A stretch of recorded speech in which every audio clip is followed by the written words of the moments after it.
Pete Rose stepping in to get things underway. The 6th game of the World Series.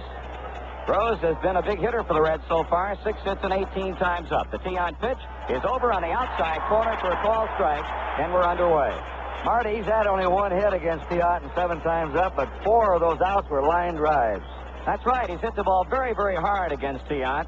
He swings and laces one into left center field and caught on a skidding diving catch by Carl Yastrzemski. Rose is probably wondering what he has to do to get a base hit against Tiant. He hit that ball right on the nose. Well, you talk about the pitching of Tiant. You talk about the controversy that has come up at times in the so far 5 games played, but I think the one big highlight has been the outstanding defense on the part of both clubs, but probably more so on Boston's part. The right fielder, Ken Griffey, will step in.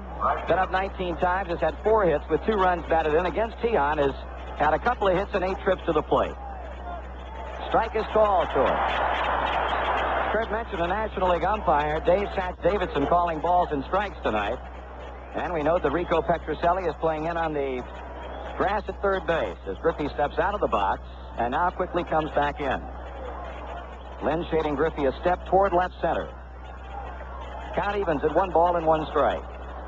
Alex Grammas is always the third base coach for Cincinnati, and over at first is George Scherger.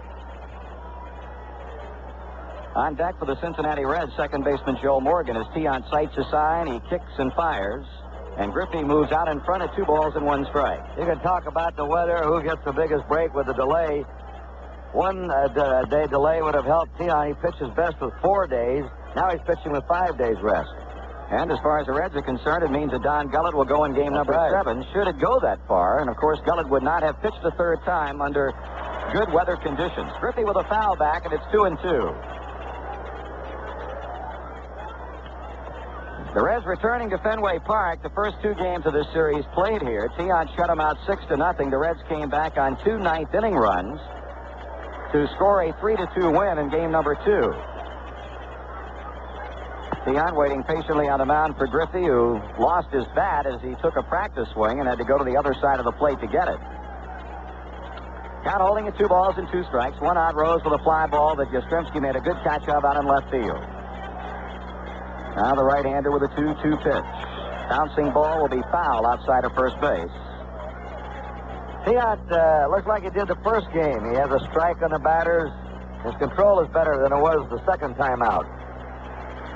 Well, you can talk about his stuff, whether you're impressed with it or you're not impressed with it. You can say many things about this man, but the one thing that is definite is that he is a money player. 2-2 pitch again, and he's gone full on Ken Griffey. Crowd not particularly in accord with a call by Satch Davidson, a pitch just low and away. So 3 balls, 2 strikes on the Reds right fielder. Trying to reach here with 1 out for Joe Morgan, who will be up next. Petrocelli, by the way, is now backed up into a normal position at third base. Here's a payoff pitch, and that is ball 4, and Griffey is on. You wonder about the running conditions. We thought, or certainly I did, after talking with Sparky Anderson, he said the skin portion of the infield is in good shape. Joe Morgan said it is not in good shape, and he said that's by design. So take that to mean what you want it to mean, but he's not at all pleased with the way things look on the infield, and we should see pretty soon, possibly here in the first inning now with Griffey on, about whether the Reds are going to try and run and force the issue early tonight. The artificial surface is sort of forcing out the importance of the groundskeeper, but he can win some games for a home team by how high he lets the grass grow or how short it is. Boston infield, a double play depth as Tiant goes to his stretch, turns a quick throw to first base, and Griffey gets back. Morgan, offensively, is not in a real good series, although he won the 3rd game in Cincinnati with a 10th inning base hit. 4 for 17, 2 runs batted in. Tiant again throwing that way, bouncing ball off the glove of Cooper, but not far enough to allow Griffey to move. Tiant has one of the best moves in baseball for a right-hander. You don't get big leads against him. You're very cautious. He uses every trick of the trade with a head, wiggle waggles down to his set position, and can make a snap throw to first with the best. He has yet to deliver to the plate as Morgan waits with 1 out and Griffey at first base. Fisk sets the target. Here's a pitch. It's high a ball. Well, the Reds stole only 1 base on him in the 2 games played when he was on the mound. And, well, in the first game, Carlton Fisk threw out a couple of runners. You talk about the track, you'd have to feel, Kurt, that this track is a little bit better tonight than it was a week ago Sunday when these two teams last played here. It has to be, but it's not as fast, of course, as in Cincinnati. Morgan ahead, a ball, no strikes. Reds trying to get something going in the first inning on a Griffey walk. Here's a pitch, and that's taken for a strike. Louis Tiant has simply been outstanding in his last 5 games at Fenway. He's won them all, and in 45 innings, get this, he has allowed 2 runs, of which 1 was earned. That figures out to an earned run average of 0.20. He's even with Morgan, a ball and a strike. He's checking Griffey. A short lead at first base, a pitch. Off-speed pitch, and Morgan not having any of it, as it misses just a bit high, and it's 2 balls and 1 strike. He is just missing right now, Marty. A couple of inches. Johnny Bench is on deck. Your Reds lead in the series, 3 games to 2. Cincinnati winning 2 out of the 3 games played in Riverfront Stadium. Tiant with the pause at the belt. Here's his next pitch, and Morgan is a pitch away from getting a walk as it goes to 3-1. And again, as you pointed out, Kurt, he is right around that plate.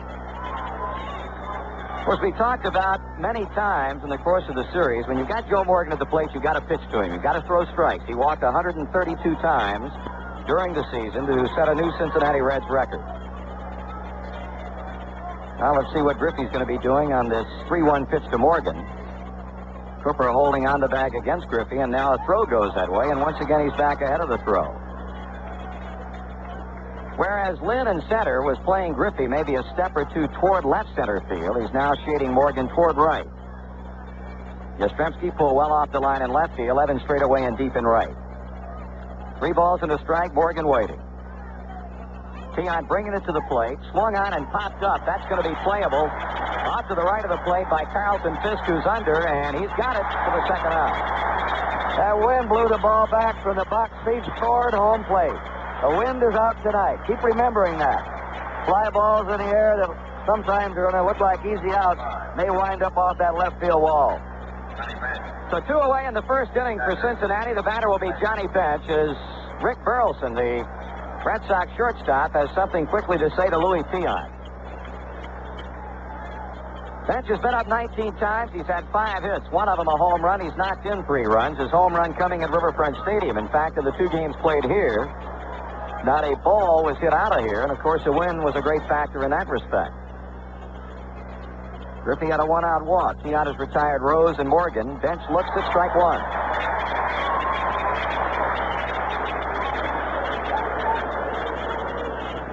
Boy, you talk to many of the writers who have been covering World Series for more years than even they care to remember, and they feel that this is one of the more exciting World Series than they've seen in a long, long time. Got just about everything. Bench behind a strike. He swings, foul back of the plate. That'll be out of play. Tiant is out in front quickly at 0-2.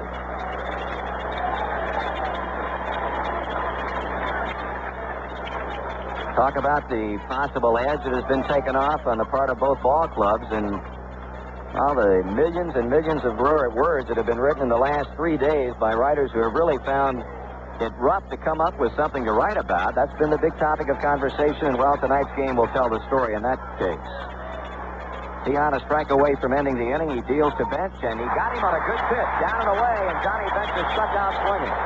The Reds in the first, no runs, no hits, a man left on. They're scoreless after a half inning of play, with the Red Sox coming to bat. There is a co-ed school in Boston without a football team or cheerleaders.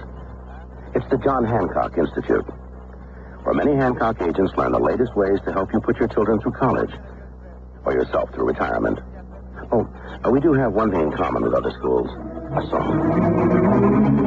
Put your John Hancock on a John Hancock for your family, I say, how do you get to work in the morning? Well, I usually go down to the corner, turn left. No, I mean, do you drive, take the bus? Oh, I drive. By yourself? Yeah, by myself. What a waste. Waste? You're wasting fuel, you're wasting energy, but most of all, you're wasting the air. Yeah, well... You ever think of sharing your car with others? Oh, yeah, but I don't think anybody would ride with me. Oh, how come? You're a bad driver? I'm a milkman. How about you? Won't you help fight air pollution? Share a ride, spare the air. Your lung association considers it a matter of life and breath.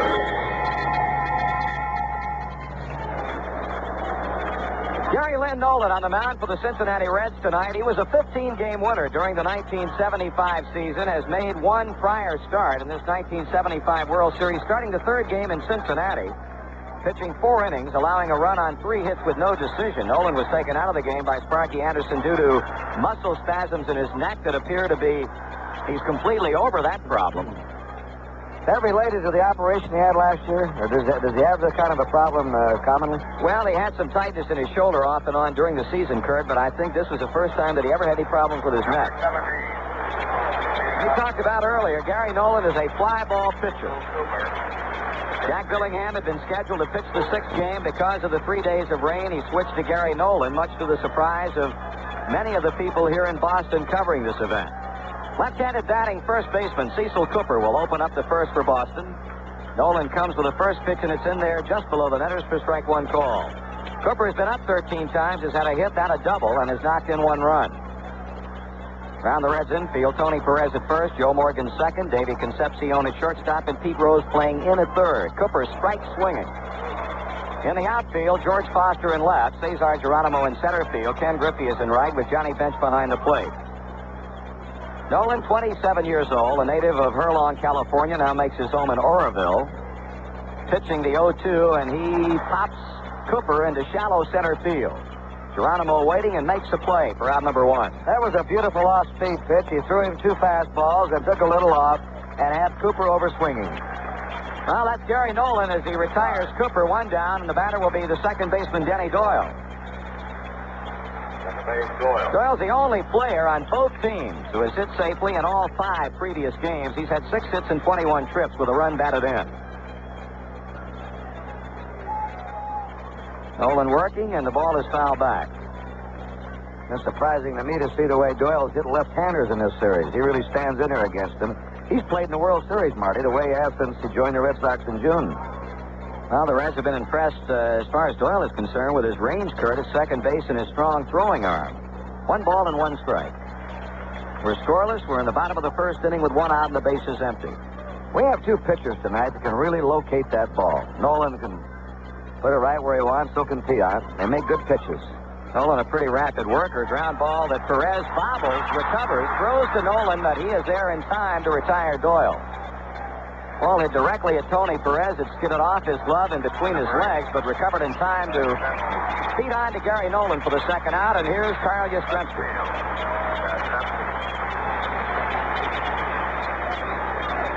Yastrzemski has played outstanding defense. He has had 5 hits and 18 plate appearances with 3 runs batted in, and the 3rd consecutive left-handed batter that Gary Nolan has had to contend with in the first inning. Whereas they were giving Doyle a lot of real estate in right center, they pretty much play Yastrzemski straight away. Ball 1 is inside.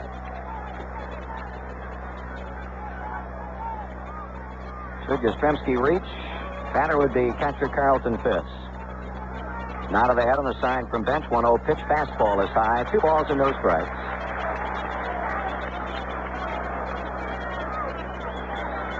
Johnny Pesky, first base coach for the Red Sox. Don Zimmer, Cincinnati resident in the offseason at third. And it's ball 3. We're talking about the 2 control pitchers, Tiant and this guy Nolan. Nolan walked only 29 batters during the season, and 5 of those 29 were intentional walks. 3 balls and no strikes on Yastrzemski, and strike is called. I thought Cincinnati might have somebody warming up in the first inning. Sparky said he possibly could, but there's nobody warming up out there. Jack Billingham would be his first man up if he needed a long reliever. Here's a base hit to right field off the 3-1 pitch. Well, it was a pitch up from Nolan to Yaz, and Gary Nolan cannot pitch in that zone, especially in this ballpark. In many of the bigger parks in the National League, he can get away with it, but not here. Carlton Fisk is looking for his 5th World Series hit. Been up 18 times, has had a home run that he cracked at Riverfront Stadium, has knocked in 3. He hasn't hit as well in a series as he did in the playoffs in the month of September. Well, I'll tell you, he put a charge into a Gary Nolan pitch in Cincinnati. In fact, it may well have been, well, not may well have been, it has been the longest home run hit so far. Pitches a ball high. 2 down, Yastrzemski at first base. Inning number 1, no score. Morgan shading Fisk toward the second base bag. Here's a 1-0 pitch, ground ball. It'll get through for a hit to left field. Foster quickly up with the ball as Yastrzemski goes to second and holds there. And the Red Sox have come up with back-to-back two-out hits from Yaz and Fisk. That'll bring on center fielder Freddie Lynn with 2 away.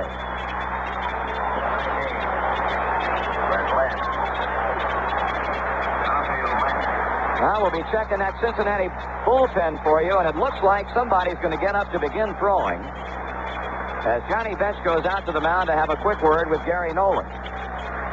Freddie Lynn in a news conference a couple of days ago. Jack Dillingham, by the way, is a man who gets up to begin throwing for Cincinnati, and he's going to be joined by left-hander Freddie Norman. Lynn says he has not been happy at all with the way he has swung the bat so far. Got a chance here to turn that around with 2 men on. Here's Nolan's pitch. It's a fastball, and it's up high. 5 for 19 for the former University of Southern California All-American. Knocked in a couple of runs, has a chance to do it here with Yastrzemski at second base, Fisk at first, and 2 out. Swung on, a fly ball, hit back into deep right center field. Griffey is back to the bullpen, and it is gone, a home run. Freddie Lynn has hit one out of here to deep right center field with 2 men on base, and the Red Sox have bolted out in front at 3-0.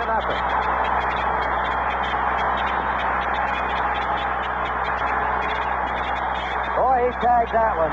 That one sailed over the Red Sox bullpen about 10 rows back in the bleachers. Tremendous drive by rookie Freddie Lynn, and the Red Sox grab a 3-0 lead. And Gary Nolan, who got the first 2 outs routinely, Cooper and Doyle now is being hit by Boston. Here's the ball low and away to Rico Petrocelli. The crowd at Fenway Park is still buzzing on a tremendous home run to right center by Lynn. Strike to him, it's 1-1. Petrocelli has had 7 hits. He and Burleson are tied for the most hits on the Boston club. Been up 19 times, has driven in 3 runs. 3-0 Boston with 2 down, the 1-1 pitch. Breaking ball is low and outside, ball 2. I wonder if Lynn is happy with himself now. Well, I would think that that probably has gone a long way toward changing his mind. Nolan ready with a 2-1 pitch. Swung on, fly ball, and hit well to left center field. Geronimo warning track. He's got it, and the side retired. A big first inning for Boston. 3 runs and a like number of hits. And at the end of 1 complete, the Red Sox 3 and the Reds nothing.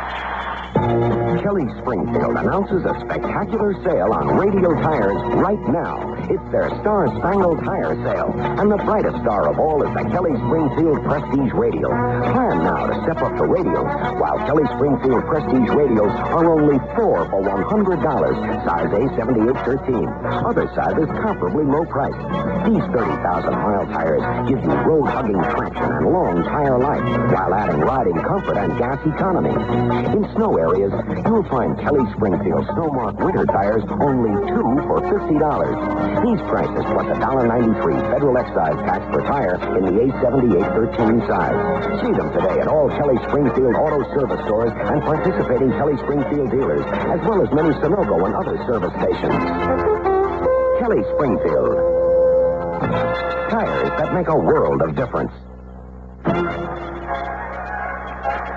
With Kurt Gowdy, Marty Brenneman back at Fenway Park as the Reds come calling in the second, and a big first inning has provided Louis Tiant with 3 runs on a Fred Lynn home run. For Cincinnati, it's going to be Tony Perez, George Foster, and Dave Concepcion, and well, the Red Sox didn't waste any time, Kurt, letting the Reds know they meant business tonight. That was Lynn's first homer since September 14th, and the first homer of the World Series in Fenway Park. Activity continuing in the Cincinnati bullpen with Jack Dillingham and Freddie Norman. Sparky Anderson said earlier tonight that if Norman was shaky in the first inning or so and he had a chance to get some runs on the board, bases loaded, 1 out, second and third occupied, 1 out with Nolan coming to the plate, he'd hit for him. You may well see that happening should the Reds stir up anything here in the second that would result in Nolan's coming to the plate. Tony Perez had the big game at Cincinnati on Thursday night with a couple of home runs. Here's a pitch from Tiant, and it's inside a ball. Dillingham is now the lone worker in the Reds bullpen. Perez 2 hits and 17 times up in both home runs. That dipsy-doodle curveball is in for a strike. 1-1. Theon giving up a walk to Griffey in the first inning, but that was all. He struck out Bench to retire the side, and now Perez with a foul off to the right, and he has him in a hole at 1-2. Boston 3, Cincinnati nothing in the second. Should a seventh game be needed, it'll be tomorrow night with Don Gellert for Cincinnati and Bill Lee for the Boston Red Sox. A couple of left-handers. 2 balls, 2 strikes. Theon calling time now. He wants a new baseball from Sats Davidson.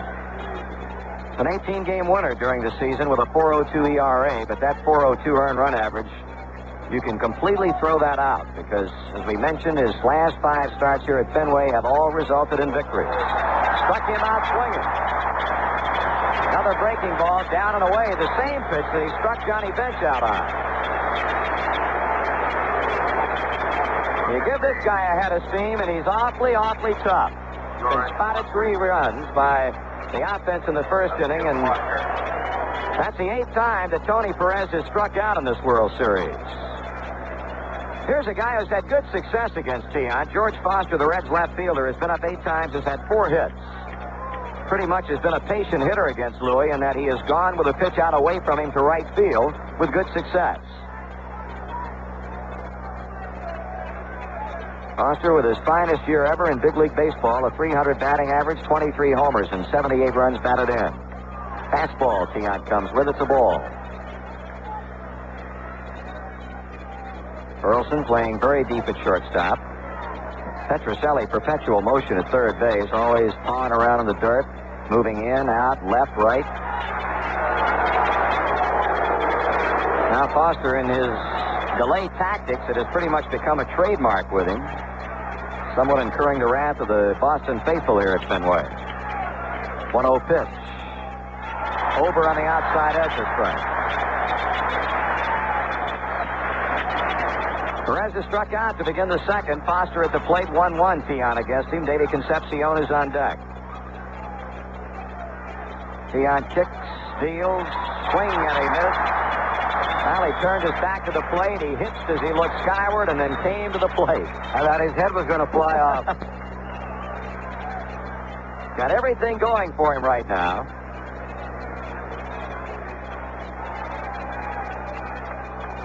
Studies a sign from Carlton Fisk, and now Foster again steps out of the batter's box. Some of the Reds players were talking earlier this season, Kurt. They say if this guy had been around maybe 10, 15 years ago and did this against some pitchers, he could look for one in the ribs. That's right. Batter and pitcher are ready. Foul ball off the breaking pitch. It'll be out of play. I know one he could have, Dizzy Dean. He didn't like anybody stepping out on him. Name of Bob Gibson has also been bandied around. Count stays at 1 ball, 2 strikes with 1 out. Boston out in front 3-0 on a Lynn homer with 2 on in the first inning. Theon serves it up, and a pop-up down the right side. Backpedaling is Cooper in foul ground. He squeezes it, and they're 2 away.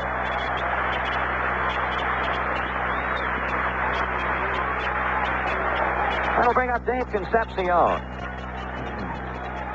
Number 13. Davey has had 3 hits and 18 at-bats, including a home run. And he's knocked in 3 runs. Concepcion. In fact, we look back to game number 3 of this series, and that was a hitter's game as opposed to some of the others that we have seen. The 2 pitching performances by Theon, and of course the overpowering performance by left-hander Don Gellert on Thursday night. 6 home runs hit out in the 3rd game, 3 by each club. Here's a call strike.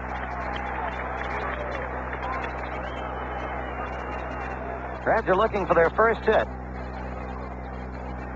The 0-1 on the way, and that is swung on and foul, and Theon came with a good fastball to Concepcion. 2 strikes to count.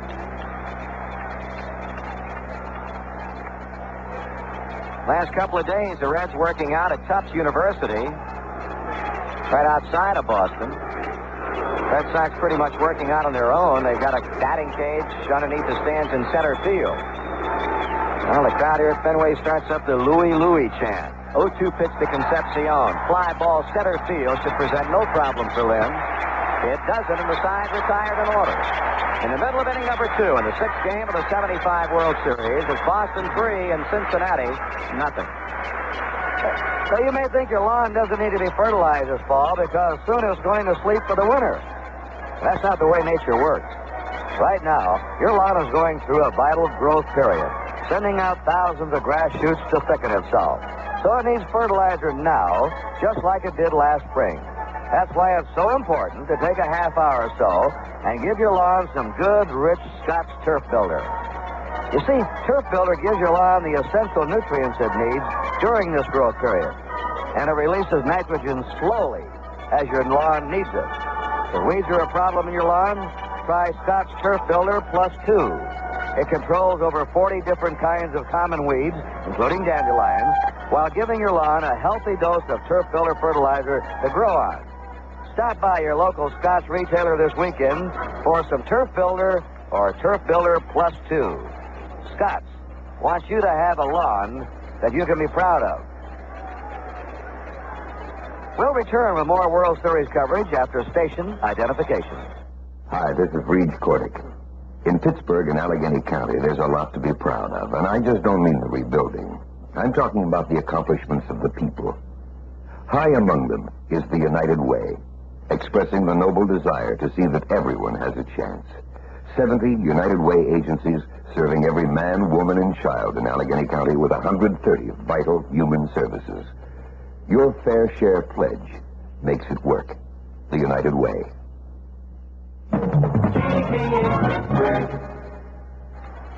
Dwight Evans leading off the home second for Boston. Nolan delivers a strike to him.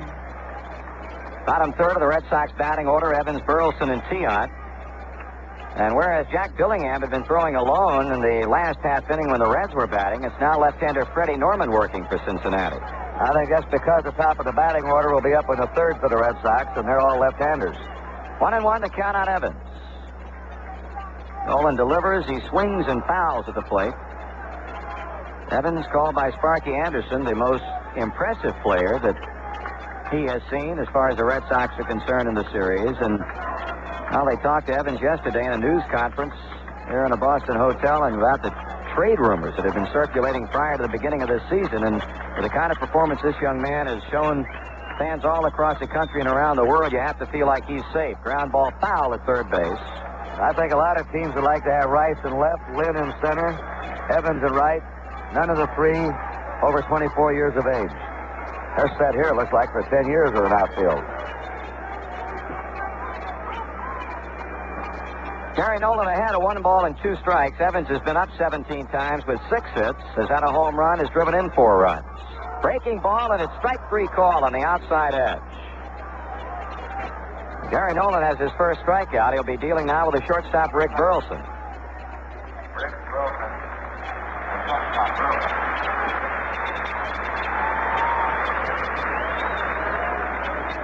One of the most consistent performers for the Red Sox throughout the year, and he's done exactly that here in the World Series. 7 hits and 18 times up.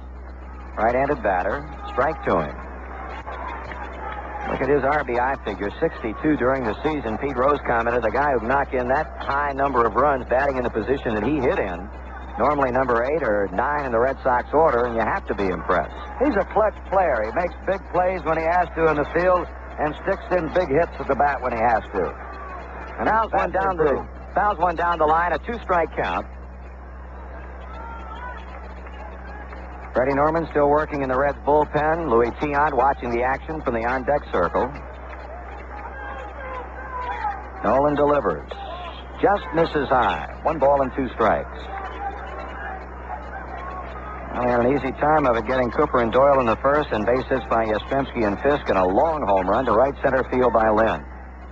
Ground ball hit to first. Perez will take it to the bag himself, and they're quickly 2 out.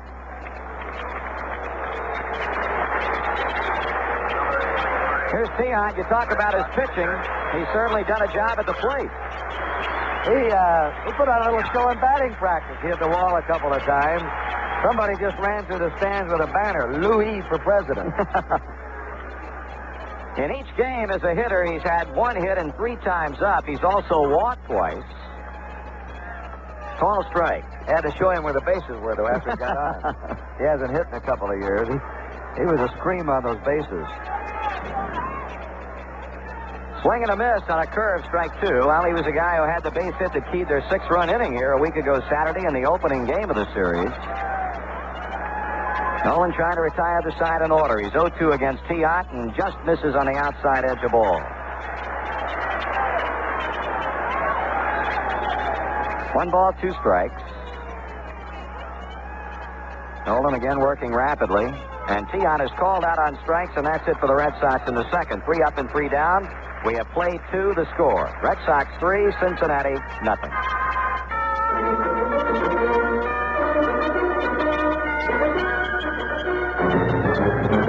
Gillette Championship Shaving is on the air.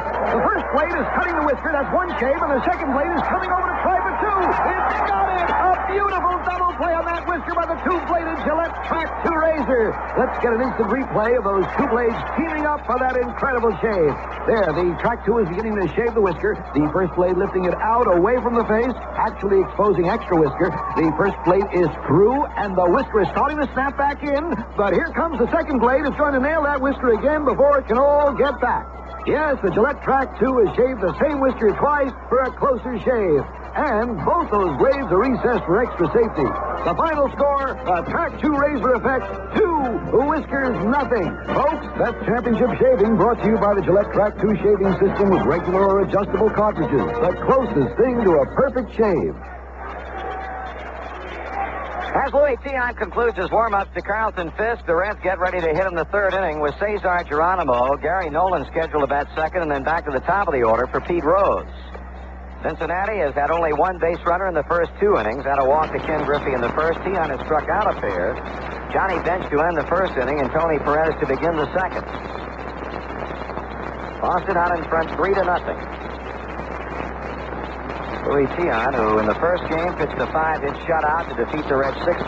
A number of the Reds said he had absolutely nothing.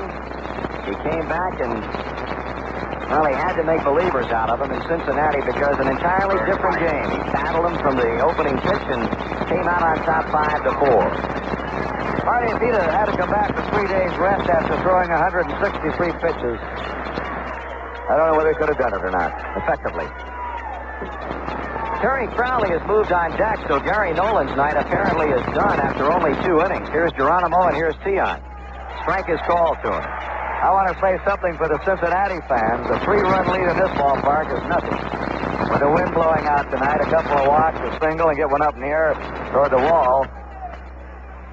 Strike 2 is called. Tiant playing good old-fashioned hardball with Geronimo. This is what you call a hold-your-breath ballpark with the wind out. With the wind blowing in, it doesn't matter. No balls, 2 strikes. Geronimo 5 hits and 16 at-bats. He's had a home run, has driven across a couple of runs. Tiant tries to put him away with this pitch and backs him off the plate with it. He hit Tiant hard in Cincinnati his last 3 times up. In that game, he got 3 hits, a triple and 2 singles. Here's a 1-2 pitch. Foul ball off the glove of Carlton Fisk. Geronimo did not have nearly the kind of offensive year in '75 than he did last year, but still played the out-of-sight defense in center. In fact, this series has 2 of the finest defensive center fielders in all of baseball, in Geronimo and Fred Lynn. Tiant with a look into Fisk. He's pitching, and he struck him out swinging, came straight overhand, took a little bit off the fastball, and had Geronimo chasing and a bit out in front. That's his 3rd strikeout. What a story this man is. He was washed up just a few years ago, back in the minor leagues with a bad arm. Well, Terry Crowley had been on deck to hit, but with Geronimo having struck out, Sparky Anderson is now going to send up another left-handed hitter, but it's going to be Darrell Cheney. Cheney, reserve infielder in the Reds club, had a pinch hit appearance in the 4th game of the series against Louis Tiant and struck out swinging. And the only time he's been up so far. Attention, please, number 12. Darrell Cheney. Hitting for the pitcher. So Cheney batting for Gary Nolan, whose night is very brief. He goes only 2 innings, gives up 3 Boston hits, 3 runs, couple of strikeouts. One down in the Reds' third. Fly ball hit to left field. Yastrzemski racing back. Appears to draw a beat on the ball, and on the warning track, a couple of steps away from the scoreboard, he made the catch, and we got our first indication, Kurt, of how the wind is blowing out toward left. Notice how it carries tonight, and it didn't last weekend, Marty? Absolutely. We didn't have a ball close to the fence hit in the 2 games played here. 2 away, Pete Rose hit a fly ball the opposite field, left field in the first inning, and Yastrzemski turned in a fine defensive play to rob him of a base hit. Something about Pete that stirs up the opposing fans, isn't there? Does it all over the National League, I'll tell you. 2 men out. Rose looks to pitch into Fisk, glove a ball. Well, we had the controversial play in Cincinnati involving Armbruster and Fisk. We've had a couple of pitchers who have waxed eloquent in their displeasure over being passed over in this series. Swung on and hit to center field. Freddie Lynn is going to have to play that on a hop, and that's the first Cincinnati base hit, as Rose punches a 2-out single to center here in the third. That was a changeup he hit, and he was waiting for it. He jumped right on it. Inning extended for Ken Griffey, and Louis Tiant consistently changing baseballs here in the early innings. He gets another one from plate umpire Satch Davidson. Griffey, a consistent performer in this series, or in the postseason play for the Reds. He's hit in 7 of the 8 games played. Young man who the Reds feel is just beginning to come into his own as one of the reigning stars in the National League. Walked in the first inning. Ground ball hit off the glove of Tiant. It's going to be fielded by the second baseman Doyle, and on to Cooper in time to get the inning ending out. No runs, 1 hit. 1 man is left. After 2.5 innings, Boston over the Reds, 3-0. There is a name for an automobile in which a driver may have not only great comfort, but great confidence. It's called Cordova. In Cordova, you will enjoy much confidence. The confidence of knowing your automobile possesses a look of dignity, a look of simplicity, uncluttered by time or fashion. In Cordova, you can feel this confidence in thickly cushioned contour seats, available in rich crushed velour or soft Corinthian leather. In Cordova, you will have confidence, the confidence to control the road, to approach both curve and straightaway with marked assurance. In a word, it is called quality, the very definition of a most surprisingly affordable small Chrysler. Cordova. Well, Sparky Anderson, as he predicted, has gone to his bullpen early tonight. It's left-hander Fred Norman, veteran of the Major League Wars from San Antonio, Texas, on in the third after Gary Nolan pitches the first 2. And this is his second appearance in the World Series for Norman. He started the 4th game in Cincinnati, matched up against Tiant in that one, and really hit hard by the Red Sox. They had 7 hits and 5 runs off of him, of which 4 were earned in only 3 1/3 innings. Back in that game, the Red Sox scored all 5 of their runs in 1 inning, and then Tiant made it stand up as Boston came from behind to win it. Norman will be working to the top of the Boston batting order. Cecil Cooper, Denny Doyle, and Carl Yastrzemski. The Red Sox have had 3 hits in scoring their 3 runs, all in the first inning. The Reds have had only 1 hit off Tiant. So Norman, the starter and loser in game number 4. Coming on now in a Kurt, a hold'em situation. Reds can ill afford to give up a whole lot more runs and still entertain hopes of winning this game. He's in the situation that the Red Sox, the 1 game they won in Cincinnati when Cleveland and Willoughby came in, but the Red Sox trailing 5-1. This is where your long relief man really has to do a job. He just can't afford to give up any more runs. Allow his team to get back in. That's the job presented to Fred Norman right now. In 75, Fred was a 12-game winner, lost only 4 times. Had a 5-game winning streak, including a playoff victory before losing to the Red Sox in the 4th game of this series. Cooper 0 for 1 at a fly ball to center in the first. This guy was also money in the bank for the Red Sox. He had 311, had 14 homers and 44 RBIs during the season. So Cincinnati starter Gary Nolan gone after only 2 innings of work. And as we talked about before the game, this is going to open Sparky Anderson up to a whole lot of second guessing. Pitch. Misses outside and high.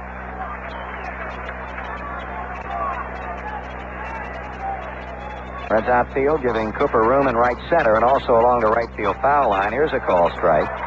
Norman is the kind of a pitcher that gives Cooper a lot of trouble. Throws a lot of breaking pitches and screwballs. Cooper rather hit a fastball left-hander than this type. Rose in at third base, well off the line. 1-1 pitch, swung on and popped up. Should be a play on that ball. Concepcion goes back into shallow left to call it. He's got it. One down. Cooper popping out to the red shortstop. Here's Denny Doyle. Thrown out first baseman to the pitcher covering his first time up. Freddie Norman can be an outstanding pitcher. He gets himself into trouble when he starts to nibble at the corners, and as Sparky Anderson says, starts to think too much out there.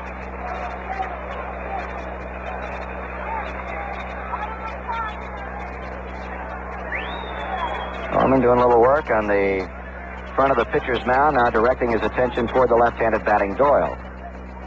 Ball outside. Rose in tight at third. Doyle's an excellent bunter. Something that we have really not seen a great deal of in this series, and the Reds scouting reports had Boston bunting and bunting frequently in situations. 2 balls and no strikes.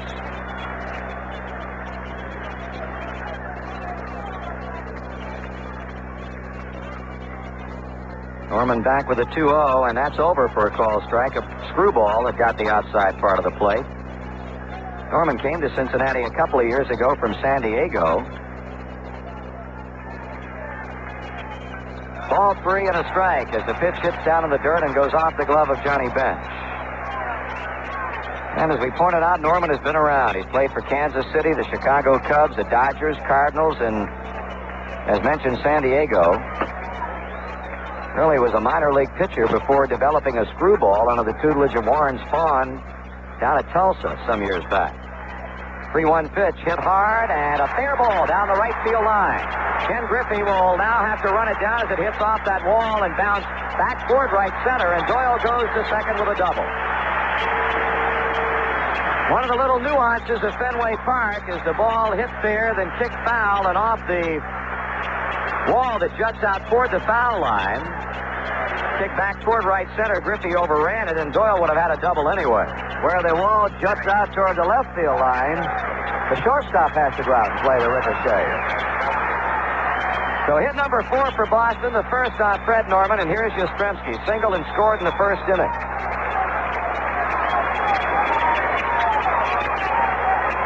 So far, it has been all Boston. They lead 3-0. They got a chance to get another run across, with Doyle at second, 1 down. Yastrzemski looks at the first pitch up.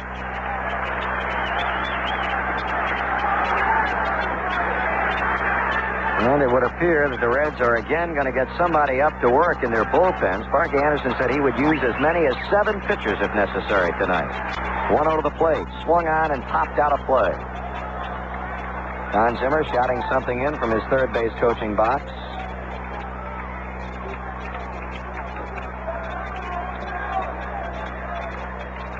One ball, 1 strike. Beautiful, beautiful night in Boston. They say, if anything, it's going to be warmer tomorrow, mid to upper 70s. Here's a 1-1 pitch. On the outside corner at the letters for a strike. Yastrzemski started around and now appears to be questioning Satch Davidson on the strike call. 1 ball, 2 strikes. Carlton Fisk is on deck. Denny Doyle leading at second base with an out in the inning. Norman with an out of the head on the sign flashed by Johnny Bench. Checks and deals. Popped him up on the right side of the infield. Mile high pop. Morgan settles under it, looking skyward, and he has it for out number 2. Fisk, like Yastrzemski, had a base hit in the first inning, and Jack Dillingham, a right-hander, begins to throw for Cincinnati. Number 27. South Fisk. Fred Norman goes to the backside of the mound, a quick visit with a rosin bag, and now coming back on top. And with first base open, they're going to give Fisk an intentional walk. and take their chances with a left-handed batting Fred Lynn. That's good strategy, even although Lynn hit a 3-run homer his first time up. Fisk can really aim and hit this wall against the left-hander. So Fisk in the process of getting an intentional walk. One out here in the third. Doyle double to right field. Yastrzemski, as Norman got him on a big out, a pop to Morgan, and now the intentional pass to Fisk. Norman, after coming set, wheeling quickly around as if to throw towards second base, but now turns and throws onto the plate, and here's ball 4. Fenway Park roars for Freddie Lynn. He hit one that would have been out of any ballpark in the land in the first inning. He's the first rookie to hit a home run in a World Series since 1967, when Reggie Smith of the Red Sox hit 2 home runs in that series against the Cardinals. So 2 men on, 2 men out. Boston 3, Cincinnati nothing in the third. Norman with a pitch, and boy, he tried to take a fastball out of here in a hurry. Strike 1. Very, very personable, articulate young man, Freddie Lynn. Doyle at second, Fisk at first. They're leading. Here's a pitch. Just misses low, and it's a ball and 1 strike.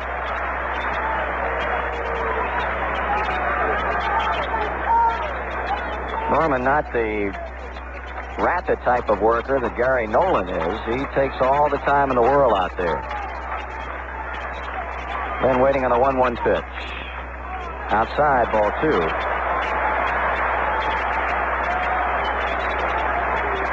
Norman at times his own worst enemy. Then he gets upset with himself at his inability to get pitches over. Griffey extremely deep in right field. Same can be said for Geronimo in center.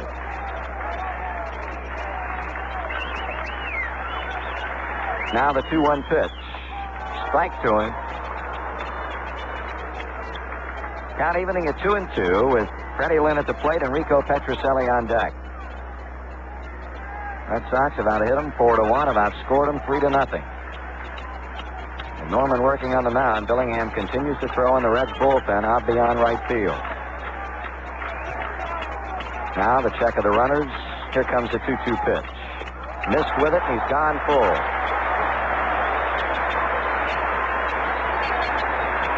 So with 2 men out, Denny Doyle will be on the move from second to third. Carlton Fisk will be on the move from first to second. 3 balls, 2 strikes, 2 men out. Norman with a pause at the belt, looking around. Here comes the 3-2 pitch as the runners take off, and he lost him to a walk to fill him up.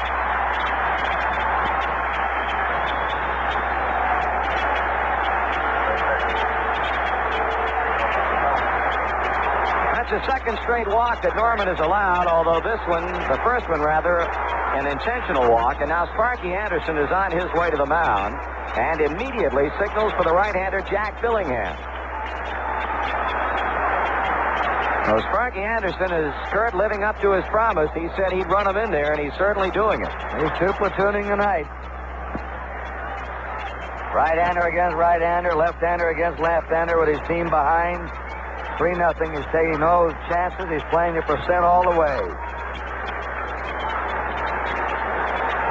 Coming in now will be a guy who was one of 3 15-game winners on the Reds pitching staff, Jack Billingham. And, well, had this game been played Saturday as scheduled, he would have been pitching for the Reds. But, of course, that's not the way things turned out. He expressed his displeasure over being passed over. And with Gary Nolan already out of the game, and Kurt, should Jack Billingham come out and pitch well, the second guessing will be all the more. Well, we always have the hindsight look. The manager has to do it beforehand. Nolan looked good in the second inning. He made that 1 pitch to Lynn, 1 swing of the bat. He might have settled down and pitched himself a ball game.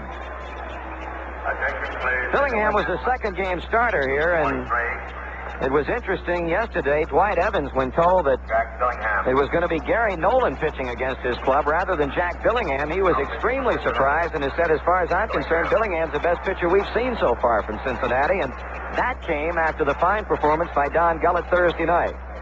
Dillingham in his only start worked 5 2/3 innings, allowed the Red Sox 6 hits and 2 runs, and only one of those 2 runs was earned. He struck out 5 and walked 2, and to be effective, Dillingham, who is a sinker ball pitcher, needs to have that good sweeping curveball, and he had it going for him in his earlier start here.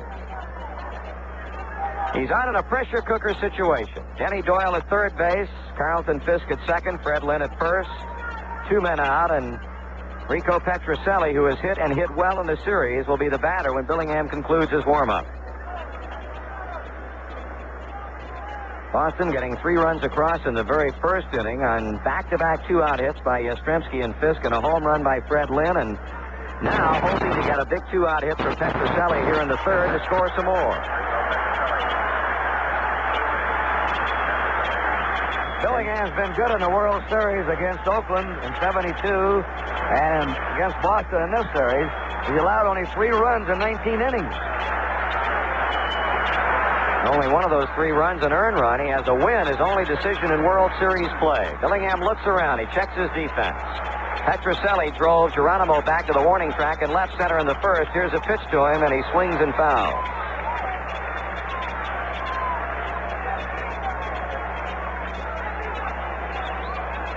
Dillingham, a 97-game winner lifetime. 15-game winner this season. 19 wins in 73 and 74. 1 ball and 1 strike as he tries to pinpoint one on the outside edge.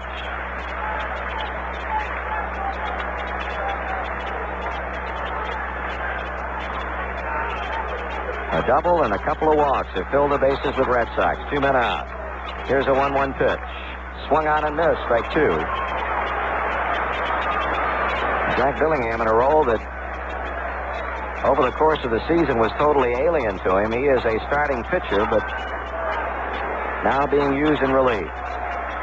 The 1-2 pitch to Petrocelli. He struck him out swinging as he tried to check on a breaking ball, but got around on it. So Dillingham comes on to do the job. No runs in the inning for Boston. They hit 3 men left, and after 3 complete. The Red Sox 3 and Cincinnati nothing. It's the top of the 4th inning, and right-hander Louis Tiant is rolling through the vaunted Cincinnati Reds batting order. He's given them only 1 hit in 3 innings, a single in the last by Pete Rose, rather. And it'll be Joe Morgan leading off the 4th. He popped Morgan up. Pop-up that Carlton Fisk caught in foul ground in the first inning. The pitch just high for ball 1. Talking about the Reds' speed, they've not had many opportunities against Tiant to put their speed into action. Here's the off-speed pitch. It's in for a strike. Man of 1,000 pitches. 1,000 different moves. He's got them all. Johnny Bench is on deck. Tiant's 1-1 pitch to Morgan. That is strike 2 call. I'll tell you, Kurt, the Reds batters really don't look to be very aggressive tonight. That almost looked like an overhand screwball. Looked like he cut it up at the top of his delivery.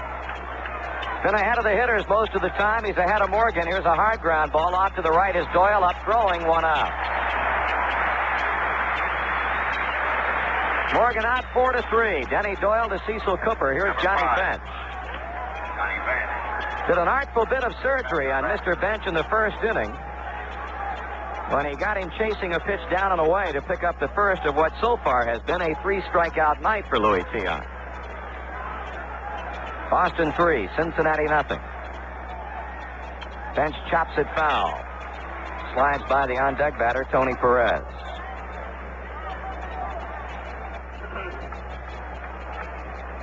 Boston won the first game. The Reds won the second. Cincinnati won the first game in Cincinnati. Tiant came back to draw even at 2-2, and Gullett beat the Red Sox to give the Reds their current 3-2 lead in the final game last Thursday night in Cincinnati. 1 ball and 1 strike on Bench. Pitch. Strike swinging. He threw it by. Well, against Tiant, you can't go up there and play guess hitter. You can try, but more often than not, you're going to come out on the short end. Tries to put Bench away, and does just that on strike 3 call. 2 down. Here's Tony Perez. He struck Perez out swinging as a leadoff batter in the second.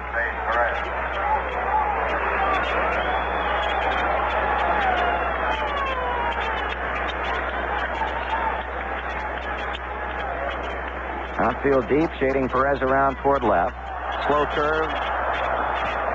Hangs high and outside. Ball 1.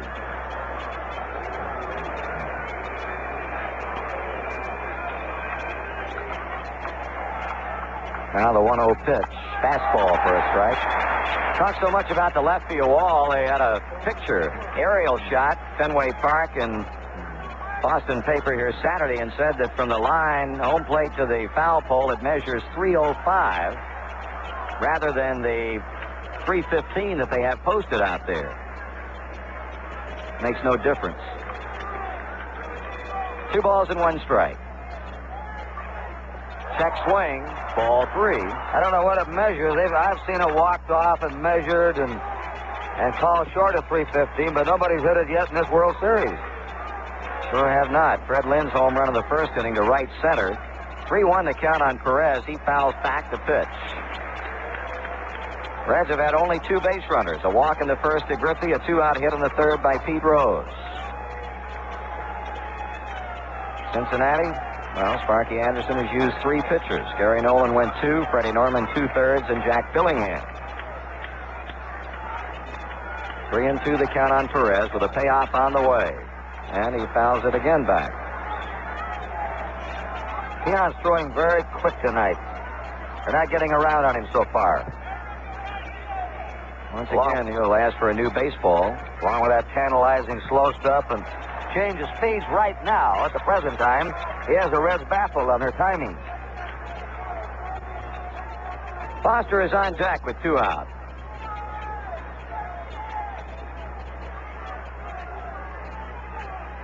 Here's Tion's 3-2 pitch again to Perez. Line smash off the diving glove of second baseman Denny Doyle and on into right field. Perez takes a big turn as Evans momentarily bobbles. So hit number 2 for the Reds, and now it'll be George Foster. He popped out and foul ground to Cooper his first time.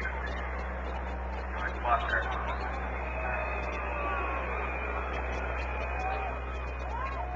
Upfield Foster. Those Cincinnati hits have come with 2 out in an inning. Rose is in the third, and now Tony Perez's base hit to right field here in the 4th inning.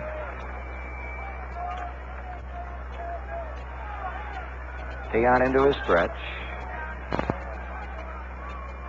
Perez with a very short lead at first base, and the pitch to Foster is fouled straight back.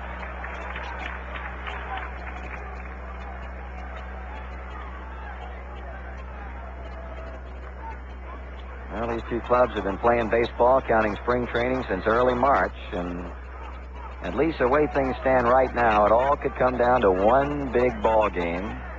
Should the Red Sox win it tonight, game number 7 tomorrow night here. 1 strike on George Foster.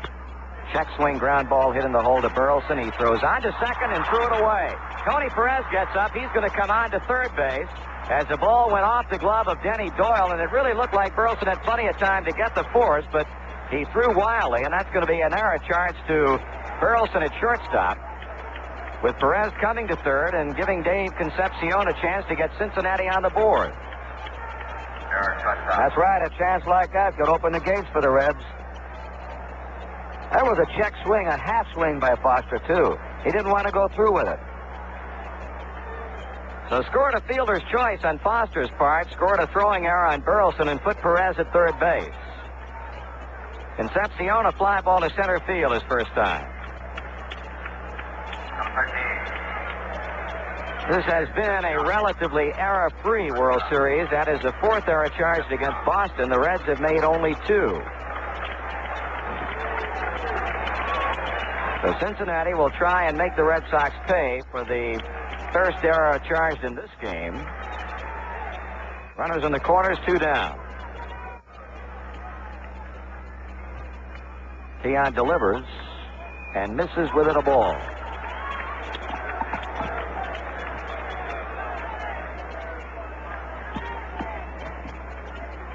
Petrocelli had been up a couple of steps at third. He's now backed up. 1-0 pitch. That's outside, ball 2.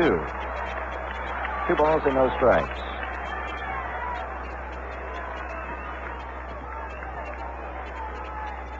Concepcion has power. During the season, hit only 5 home runs. Last year, in 1974, hit 13 homers and knocked in 82 runs. Has had 1 home run so far in this World Series. We represent the tying run in the 4th inning. Tiant needs a strike.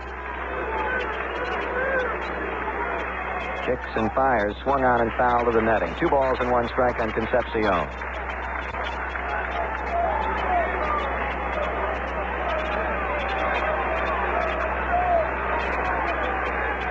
Should Concepcion reach with 2 down, the batter would be Cesar Geronimo. We get down toward the very end of the Cincinnati batting order. Perez leading at third, Foster at first. And the 2-1 pitch. That is a dandy. Fastball on the inside corner just below the belt. Strike 2 call. Concepcion calling time. He wants a pine tar rag from the on-deck circle. An interesting point here, Kurt. I think in the first game, this same type of situation occurred where a Reds batter in the middle of a count called time, and Fisk said, "Can you do that in the National League? You can't do it over here." Quick meeting of the umpires, and they agreed to let both clubs do it. So Tiant battling. 2 balls and 2 strikes. Concepcion right out over the plate. Right-handed batter. Break-even pitch to the plate. Swung on, and he popped him up. It'll be Cooper's ball to play. Foul territory, and the side retired. No runs, 1 hit, 1 error with 2 stranded. After 3.5 innings of play, it remains the Red Sox 3 and Cincinnati nothing. The game is on today, so why not watch it in the sun? The race is underway, so let's go out and have some fun. Wherever you go to have fun, take along an RCA Sportable. High-performance television set with a black and white picture you've got to see to believe. 40 models with rechargeable battery packs built right in, all ready to go. Sportable, for people going someplace new, from RCA. Sportable, we want to go with you. And catch this. During the World Series, RCA's biggest indoor Sportable comes with a matching rollabout stand. So get to your RCA dealer quick and ask about his World Series special.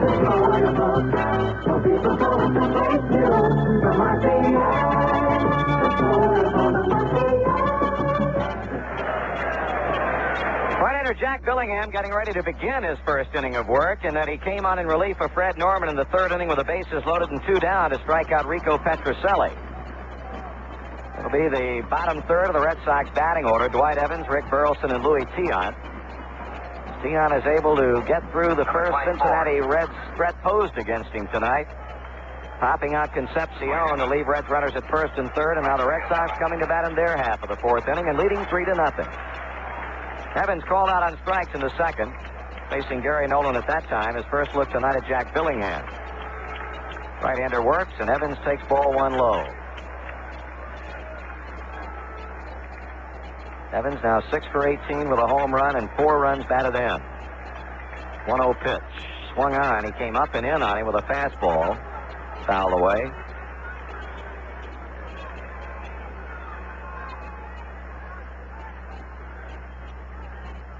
One pitch. Curve is outside and low. Ball 2. Well, you've got a blend of youth and age on both of these clubs. You look at Boston, Yastrzemski, Petrocelli. Look at Cincinnati with the Perez's, swing and a miss. Pete Roses, and then the youth of a Ken Griffey and Johnny Bench, Davey Concepcion, all relatively young. That's a good combination in any athletic team. Have some old heads around and some youngsters. Good balance. 2-2 pitch. Chopped that one foul off the face mask of Bench and comes all the way back on the screen. Now, Kurt, you brought up a big point before the broadcast tonight of what effect Jim Rice's having been in this series would have meant to the Red Sox. We'll never know. It's sad that a youngster of his caliber didn't have a chance to play. Here's a fly ball hit well the opposite way. Griffey racing back on the warning track. You'll not get it. That'll be a ground rule double as it bounces up into the stands on a hop.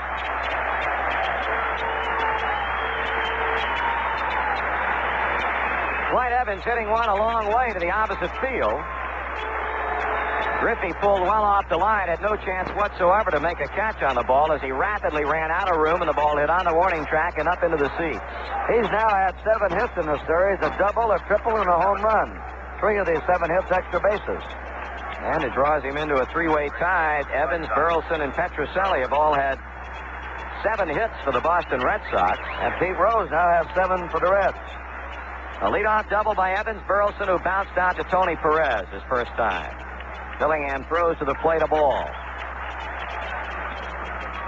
Well, the Reds were able to work out of a bases-loaded 2-out jam in the third. Boston coming right back to apply instantaneous pressure on him with a leadoff double by Evans. A 1-0 to Burleson. 2 balls and no strikes. Billingham missing low with a fastball. He's been pitching him low and outside, and Burleson has good bat control. He can take that pitch to the right side of the infield or try and slap it to right and move Evans to third. Concepcion playing games with Evans out at second base, and it's ball 3. Well, if you get Burleson on, you can look Tiant to come up in a sacrificing situation. 3 balls and no strikes on Rick Burleson. That old Louie, he'll be trying to hit the wall. Well, the way things have gone for him in this series, you couldn't doubt the possibility of him pulling it off if he tried. There's ball 4.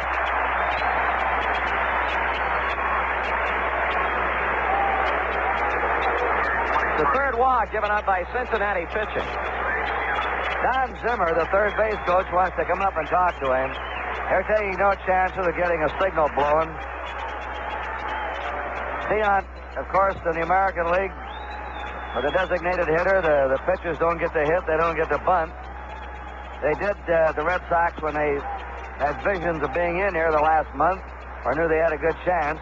The pitchers all took 20 minutes of batting practice every day during their regular American League games. The Reds are looking for the bunt, though, Marty. That they are, Kurt. As Don Zimmer talked with Louis Tiant, Pete Rose came in from third base to confer with Jack Billingham and Joe Morgan, and it's Rose and Perez playing in shallow at third and first, respectively. 2 Boston runners on with none out. Billingham looking back at second. Tiant squares. He pops it up, but it's going to be over the head of Perez, who bobbles, picks it up, and now flips on to Morgan. Well, he popped it up, but he had enough on it to pop it over the head of the on-charging Tony Perez, who had to quickly backpedal. And when all is said and done, Tiant did his job because it's a sacrifice.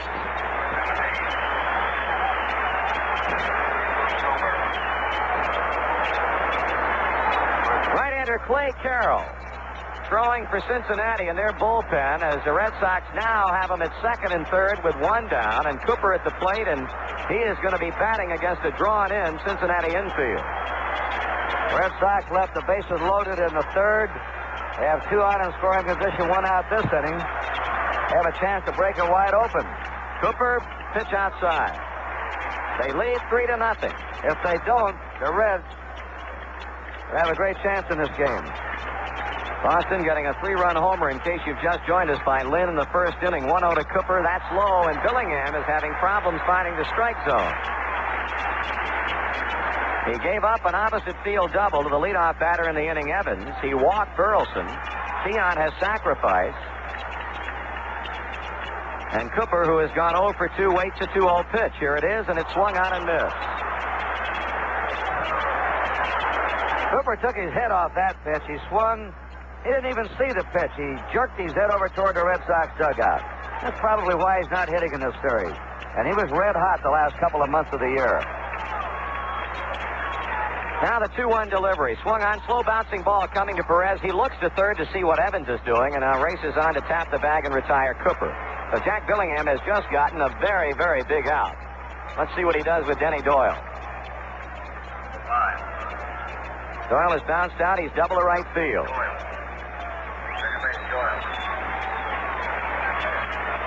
Three pitchers, Gary Nolan, Freddie Norman, Jack Billingham, and another throwing in Clay Carroll. The fires have been kept burning in the Cincinnati bullpen tonight. You got a blaze out there.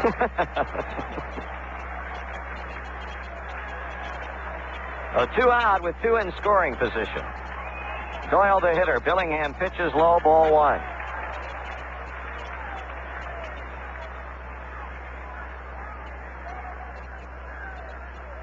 Well, Doyle also has 7 hits. We mentioned Burleson, Petrocelli, and Evans. Strike is called at the knees, and Billingham has been missing. Most of his pitches have been down, which is a good sign from him.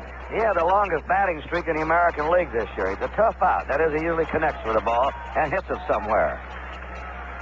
1-1 the count. Billingham working. Swung on. Ground ball. Morgan charges at second. Chest high hop. Throws to Perez. And Billingham has pitched himself out of a jam. No runs. 1 hit with 2 left. And after 4 complete, Boston 3 and Cincinnati nothing. Hey, who knows more about shaving than Gillette? So it's no surprise that they make the #1 shave cream. Foamy's the name, and the name says it all. Foamy's lather is thick and rich. Lay it on thick to soften whiskers. It's smooth going when you shave with Foamy. Clean, close, smooth, thick, rich Gillette Foamy. Come on, get into the thick of it next time you shave, and you'll know why Foamy is #1. Now here's news about Max for Men Hairdryer from Gillette. Hey, Joe, is every morning a race to get ready? Max for Men Hairdryer is the way to get a head start. It's the one with all the right equipment to shape up a man's hair in a hurry. Big power to dry fast, comb and brush for detangling, taming unruly hair, adding fullness. In the morning race, Max for Men gets you across the finish line every time. Max for Men Hairdryer by Gillette. Top of the 5th inning with Boston leading the 6th game of this 1975 World Series 3-0 behind the so far 2-hit pitching of Louis Tiant. It'll be 8-9-1 for Cincinnati. Cesar Geronimo for openers. Terry Crowley has moved on deck for the 2nd time tonight. He came on deck to hit in the 3rd inning, but after Geronimo had struck out, it was Cheney who came to the plate. The Reds presenting their only threat to Tiant in the 4th inning. That was created by a throwing error by shortstop Rick Burleson on a ground ball off the bat of George Foster, but then Concepcion popped out to end it. Here's a pitch to Geronimo, swung on and hit into right field. It is going to be caught by Evans.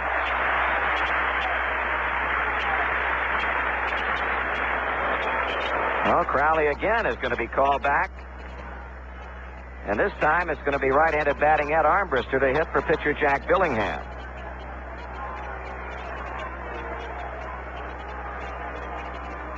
Scattering of boos going around Fenway Park, no doubt because of Armbruster's most definite involvement with a controversial play in Cincinnati. Funny how controversial that play was in Boston and didn't really create much excitement in Cincinnati.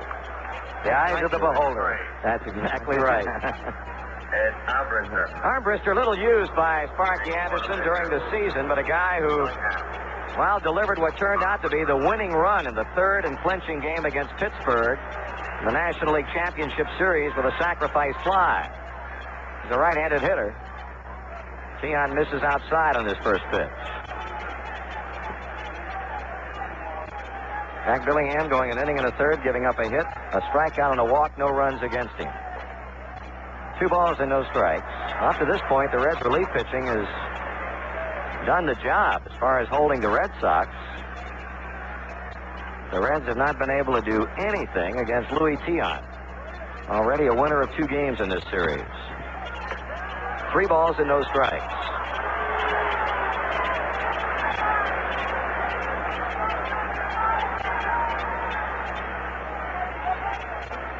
Armbruster looking for a walk. There's a call strike. I would imagine you're probably going to be seeing him taken here, too. 3 balls and 1 strike. Sparky Anderson looking for base runners as Grandma flashes a sign after getting it from the Reds' dugout. 3-1 pitch. That is ball 4 on a fastball high and tight. Tiant has given up his 2nd walk. Here's Pete Rose, who's had 50% of the Cincinnati hits with a 3rd inning single to center field. 14. Rose.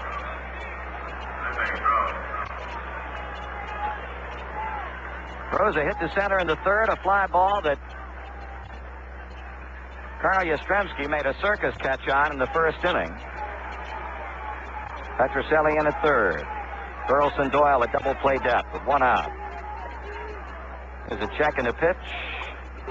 Fun attempt by Rose, and he pops it foul off the third baseline back into the seats. He was challenging Petrocelli that time, trying to lay down a surprise bunt. That wind now has freshened up even more toward that left field wall. Certainly has, Kurt. 3-run lead is nothing in this ballpark the way the wind is tonight.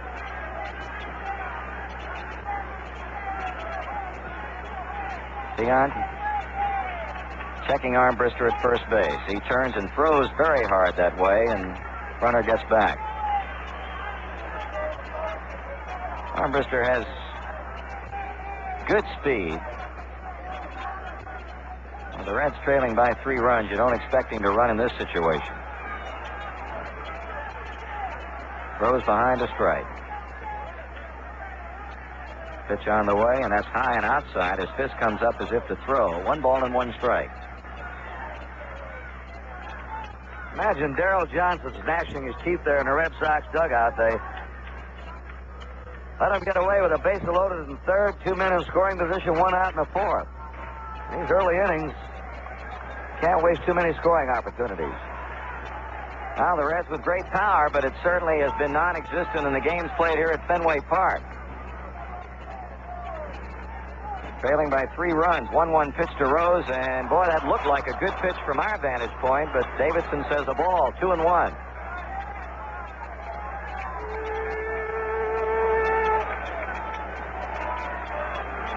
Rose out of the batter's box, and you can pretty much find him talking with somebody the entire night, right now directing his comments at Carlton Fisk.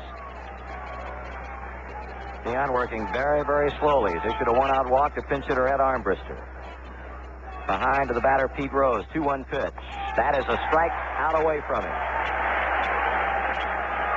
2 balls, 2 strikes. Blake Carroll, we will assume, will be the new Reds pitcher when the Red Sox come to bat in the 5th inning. He's still throwing. He'll be the 4th for Cincinnati. Rose at the plate, Griffey on deck.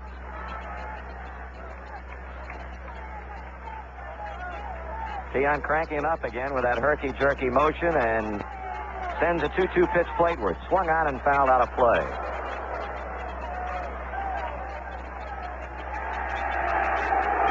Well, that ball bounding off the facing of the press box up above the third base dugout and on down to the third base umpire, Larry Barnett. Crowd getting on him a bit. Not a real popular man here in New England area. Tiant's 2-2 with Pete Rose. He pitches. And he's full on him as he misses up high with a fastball. Quick throw to first, but Armbruster is back. As Sparky Anderson said before the game, he said, we can afford to do more things tonight than can Boston, but that's not been the case with the way Tiant has pitched. The Reds have simply not had the opportunities to try and do anything of a gambling nature.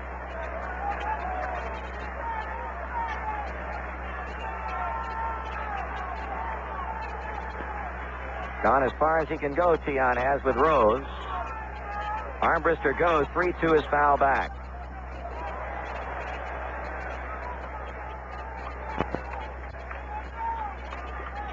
So the runner heads on back to first base, and Tiant will again be throwing 3-2 to the plate.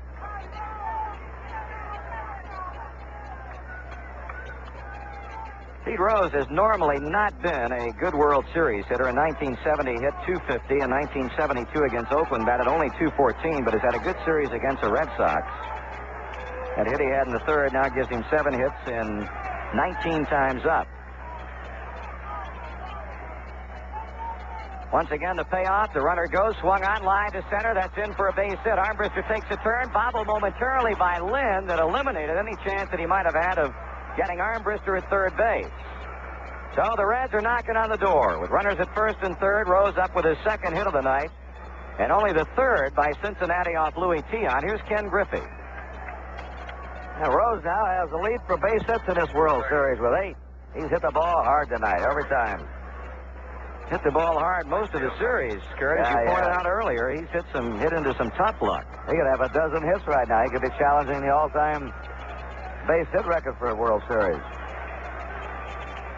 Now the onus is on Ken Griffey's back. He's walked in the first. He hit a ground ball that was deflected off Tian's glove in the third inning, and Denny Doyle threw him out. It is a 3-0 game, Boston. We're in the fifth with one out and runners at first and third.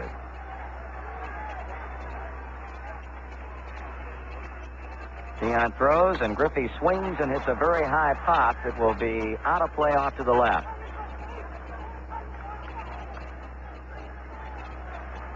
Ken Griffey from Donora, Pennsylvania. Town made great by one of the all-time greats in baseball history, Stan Musial. He used to be a pitcher. That's right.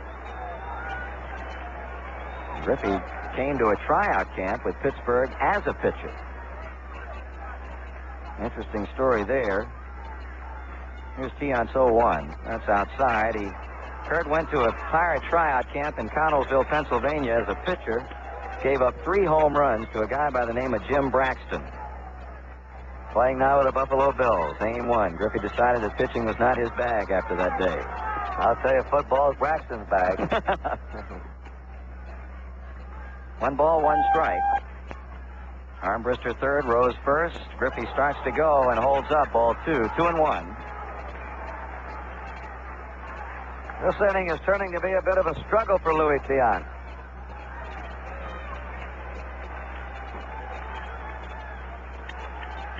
Joe Morgan is on deck. Tian trying to get Griffey to hit the ball on the ground at somebody. Now the 2-1, and that is strike call on the outside corner.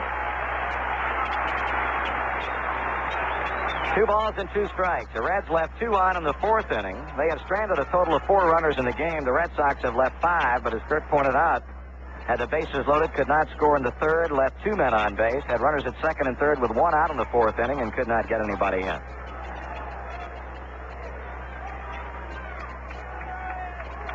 With Cooper holding at first base, a big gap on the right side of the Boston infield. Here's a 2-2 pitch. Swung on, a fly ball hammered to left center field. Well hit. Lynn racing back. That ball is going to be off the fence. Kicking back toward right center field. Armbruster scores. Here comes Rose to the plate. Griffey goes to third with a 2-run triple. And Lynn is crumpled where he hit the wall out there. He jumped up and he is crumpled to the ground at the 379 mark at left center. He tried to go up off the wall, and he was running hard when he hit the wall. And he's down. And Griffey slashed that ball to left center off the wall. This is, to my way of thinking, more of a left-handed hitting ballpark than a right-handing. Ken Griffey just showed you why. He took an outside pitch and slammed it to the left center field wall and got himself an extra base hit. The Reds are right back in this ball game now. The Red Sox had their chances to blow it wide open, haven't done so. Now the Reds have bounced back for 2 runs in the 5th inning. And they have Griffey on third, only 1 down, the tying run. But the concern is of the magnificent Red Sox rookie center fielder, Fred Lynn. He has not arisen. He's still on the ground. The trainer is out there, Charlie Moss. The manager, Darrell Johnson, Carl Yastrzemski. Kurt, it would appear that maybe Justy had the wind knocked out of him because they're not looking at any part of his body. You thought possibly there might have been a leg injury when he hit up against the wall, but now he is up in a standing position, and this place was deathly quiet for a moment because he really banged into that wall, making an all-out shot at making a catch. He's up now. He's bending over. That ball was really taking off. He tried to grab this one over his shoulder, saw he could, reached up with his glove, tried to make a jumping leap, and hit the back of his wall and his head against the wall and then crumpled to the ground. On the warning track, and I imagine he's fairly well shaken up.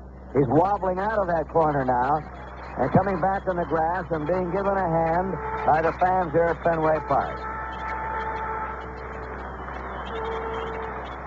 He's talking to the trainer, Charlie Moss. Lynn's nodding his head. I'm okay.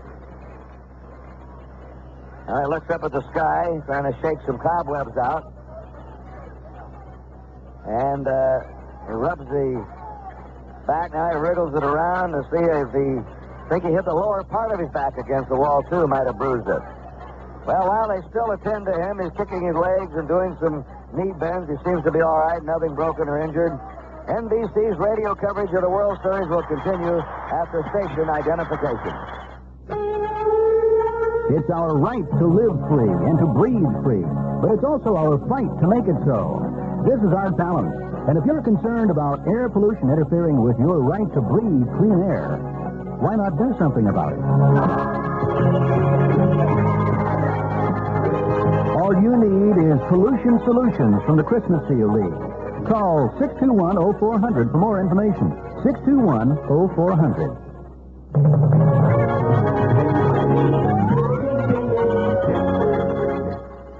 Ken Griffey has delivered a big two-run triple for Cincinnati to left center field. He is a tying run as Joe Morgan steps in against Tiant.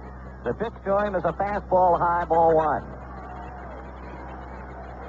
Tiant has struggled here in this fifth inning. He walked pinch hitter Armbruster with one out, gave up a single to Rose and a booming triple to the 379 marker in left center by Griffey. Now the infield runs in as Tiant delivers plateward, and he's behind at ball two. For the first time tonight, we have some activity underway in the Boston bullpen. Check it out for you in just a moment. Morgan ahead, 2 balls and no strikes. He swings and pops it up on the left side. It's Petrocelli calling for it and makes the catch, and they're 2 down. He got Morgan on an off-speed pitch, and that's the third straight time that he has retired Joe Morgan, who goes back to the Reds dugout shaking his head. Joe has not been able to get one out of the infield.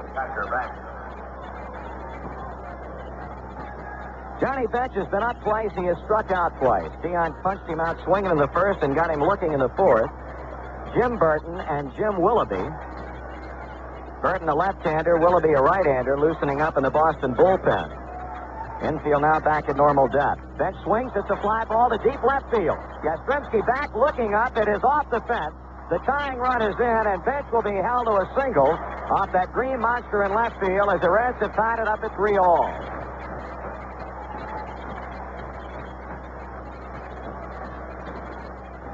Johnny Bench has hammered one off the left field wall, a ball that hit about 3/4 of the way up. That's the 4th World Series run batted in for Bench, and the Reds have hit Tiant and hit him pretty well in inning number 5 here. Tony Perez 1 for 2, a strikeout, a single.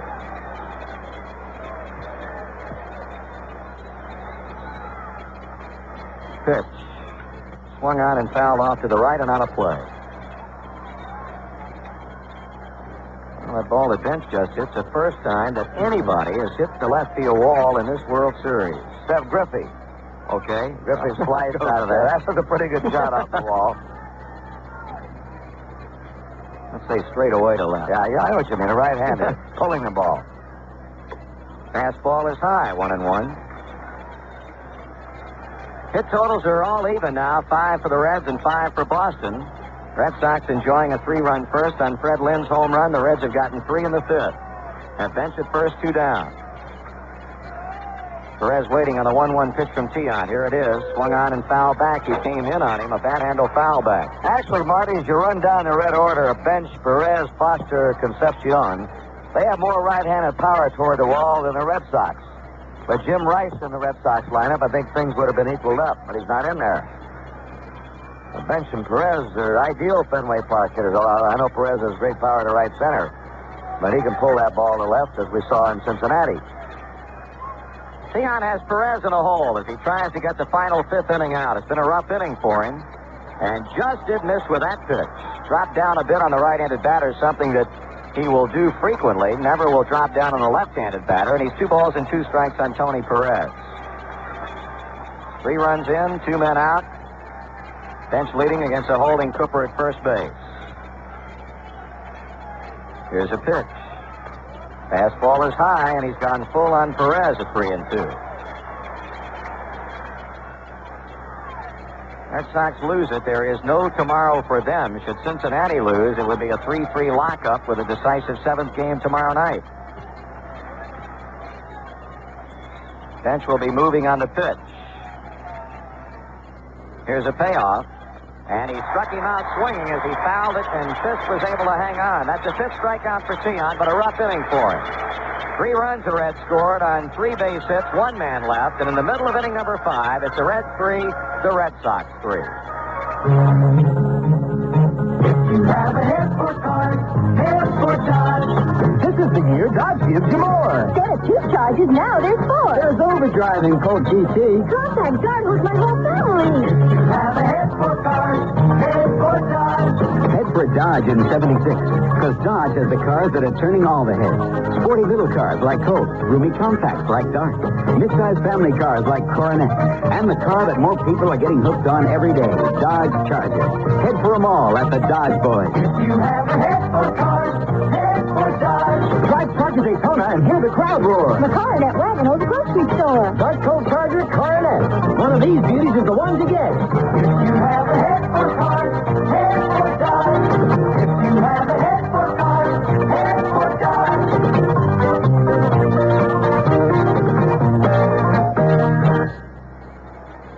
Well, we're halfway through the 6th game of the World Series, and we're no better off than we were when the first pitch was thrown, and that this game is all tied up at 3 runs apiece. A new pitcher is on for Cincinnati, right-hander Clay Carroll.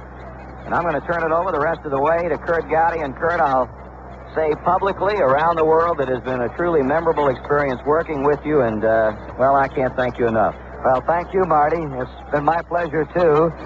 If the Reds win, Marty will go down into the Cincinnati Red locker room, and we'll be down there for the festivities, the awarding of the World Series championship. If not, he'll be back here for Game 7 tomorrow night, along NBC's radio network and the armed forces around the world. Clay Carroll's 4th appearance of this series and his 13th lifetime World Series appearance. And for those that joined us late in that first inning, after 2 out, Yastrzemski single to right, Fisk single to left, and Freddie Lynn hit a home run over the Red Sox bullpen into the right center field grandstand. 3-0. Tiant was rocking along. He had pitched 4 shutout innings. The Red Sox left the bases loaded in the 3rd. They had runners on 2nd and 3rd, 1 out in the 4th. They wasted chances, and the Reds went to work on Tiant in the top of the 5th inning and tied it up. The big blow, Ken Griffey's 2-run triple. Carl Yastrzemski facing Clay Carroll. Carroll starts him off with a curve in the outside corner for a strike. Yastrzemski is singled and popped up. 1 out of 2. Runs are even at 3, hits are even at 5. The Red Sox have made 1 error. Yastrzemski, Fisk, and Lynn. The pitch is just outside. 1 ball, 1 strike. Gary Nolan started, went 2 innings, gave up 3 hits, 3 runs. Norman, 2/3 of an inning, 1 hit, no runs. Billingham, 1 in the 3rd innings, 1 hit, no runs. And now Carroll. We may see him all tonight. Except Gullett, we could see him. 2 balls, 1 strike to Carl Yastrzemski.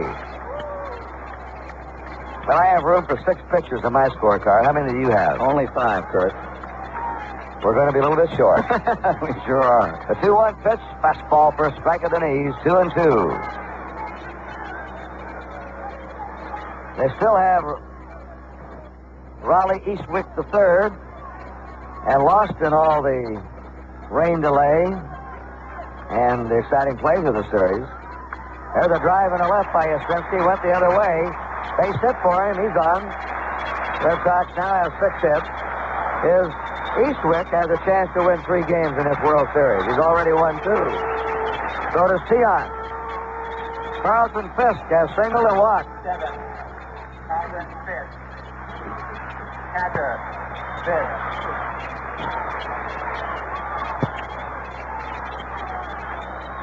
Yastrzemski at first, nobody out. His right-handed batter, Carlton Fisk, steps in. They're deep and over to left for him.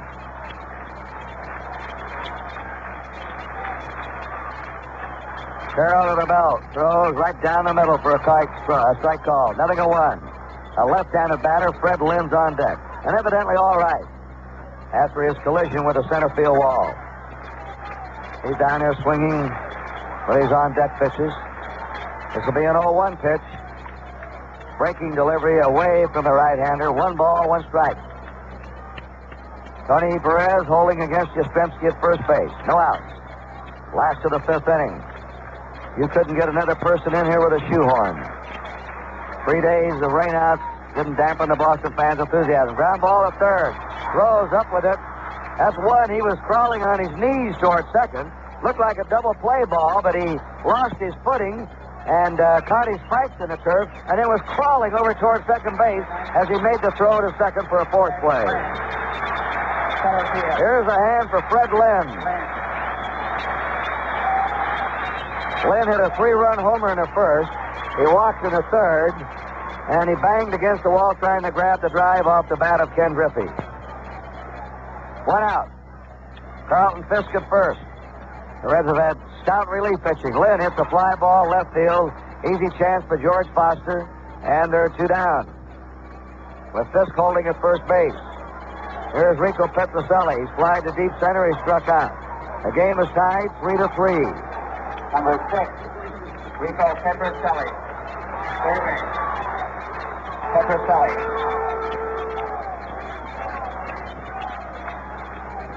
After those 3 runs, that 3-run homer by the Red Sox, they have not been able to score. Norman, Billingham, and Carroll have done their job.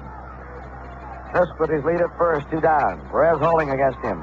Petrocelli checks the swing, sends a little easy grounder to short. The peg by Concepcion to Morgan for the force out on Fisk, and the side is out. At the end of 5 innings at Fenway Park, the game is tied 3-3. Want a good start towards a thicker, greener lawn? Then put down some good, rich Scotch Turf Builder. You may not realize it, but this is the time of year when your lawn is going through an important growth period. Time when it sends out thousands of shoots to thicken itself. Scotch Turf Builder is chock full of the nutrients that your lawn needs. You take just a half hour to spread some Turf Builder this weekend. It'll help your grass stay green and healthy all fall and into the winter. That can make for a better looking lawn come next spring. Scotch can put a halt to your crabgrass problems too with Scotch Halts Plus. Halts Plus contains Turf Builder to fertilize your lawn, plus a special crabgrass preventer that's guaranteed to keep crabgrass from coming back. Or you get your money back from Scotch. We promise it right on the package.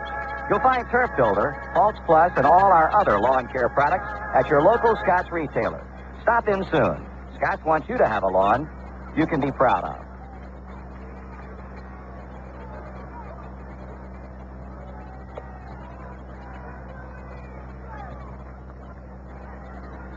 Well, we move on to the top of the 6th inning, and Louis Tiant hoping for better things in inning number 6 than that which he experienced in the 5th. The Reds sent 7 batters to the plate, scoring 3 times on a 2-run triple by Ken Griffey, and following a pop-out of Joe Morgan, a Johnny Bench single off the left field wall that scored the tying run. Up until that point, Tiant had been rolling along, having given the Reds only 2 hits through the first 4 innings. The Reds have tied it up, and now they'll come here in the 6th inning with the likes of George Foster, Davey Concepcion, and center fielder Cesar Geronimo. Left field, Foster. Foster 0 for 2 has popped out to first baseman Cooper in foul ground and then reached on a fielder's choice in the 4th inning on his ground ball to shortstop that Burleson threw away trying to get the force of Perez. All right, Foster's a right-hander.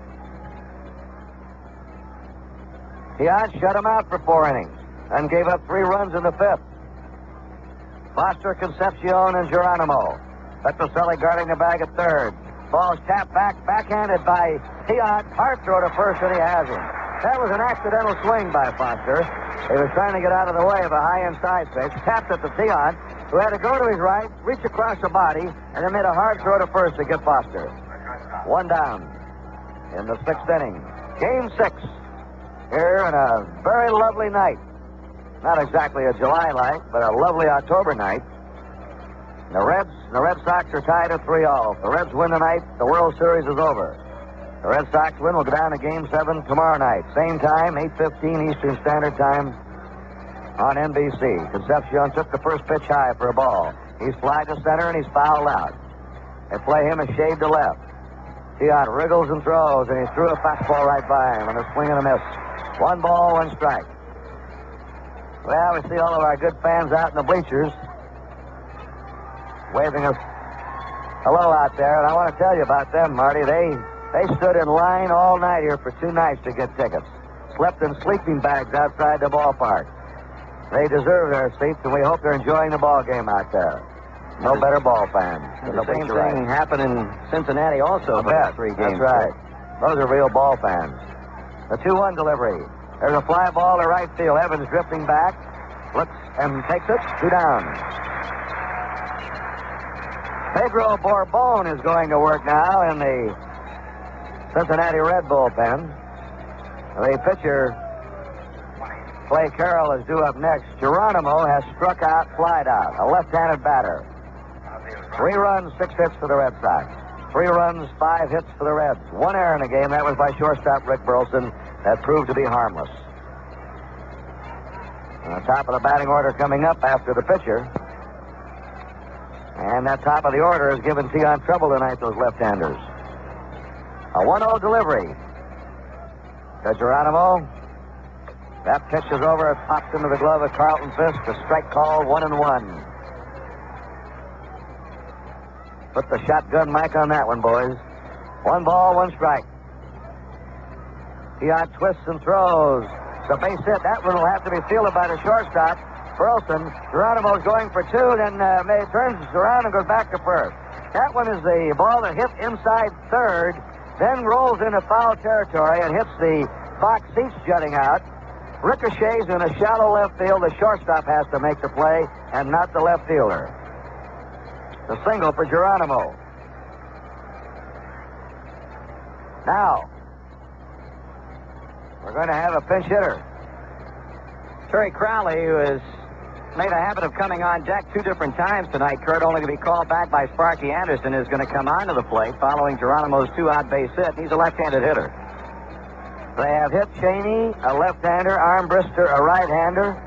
Crowley becomes the 3rd pinch hitter of the game. And Pedro Bourbon will come in to pitch in the last of the 6th inning. He will become the 5th Cincinnati pitcher of the night. Terry Crowley.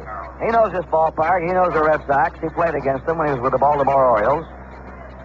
In fact, there are 2 ex-Orioles on the Cincinnati Reds, Merv Retman and Terry Crowley. Petrocelli's in on the edge of the grass at third base.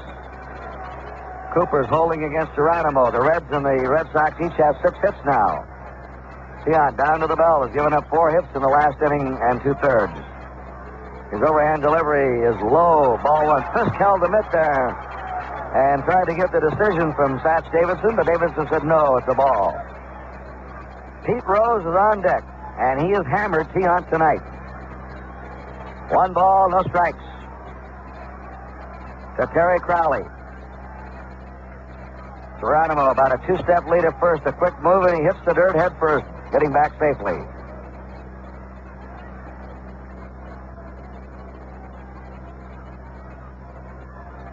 Want to know?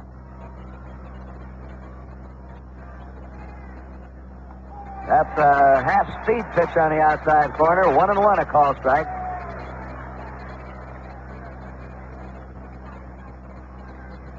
Roger Moret now, a left-hander. Fastball left-hander warming up in the Red Sox bullpen. 1 ball, 1 strike. Throw to first, and again diving back. Closer play that time. Geronimo was nearly nipped over there in the tag by Cecil Cooper. They're playing Crowley a shade toward right field. A count 1-1. Tiant jiggles to the belt. Now throws. Fastball for a strike call. 1-2. This game is tied 3-3. The runs coming in bunches. A 3-run homer by Fred Lynn in the first for the Red Sox, and the Reds scored 3 in the top of the 5th. 1 ball, 2 strikes to Terry Crowley. 2 down, Geronimo on first. The pitch, fouled away. A ball and 2 strikes.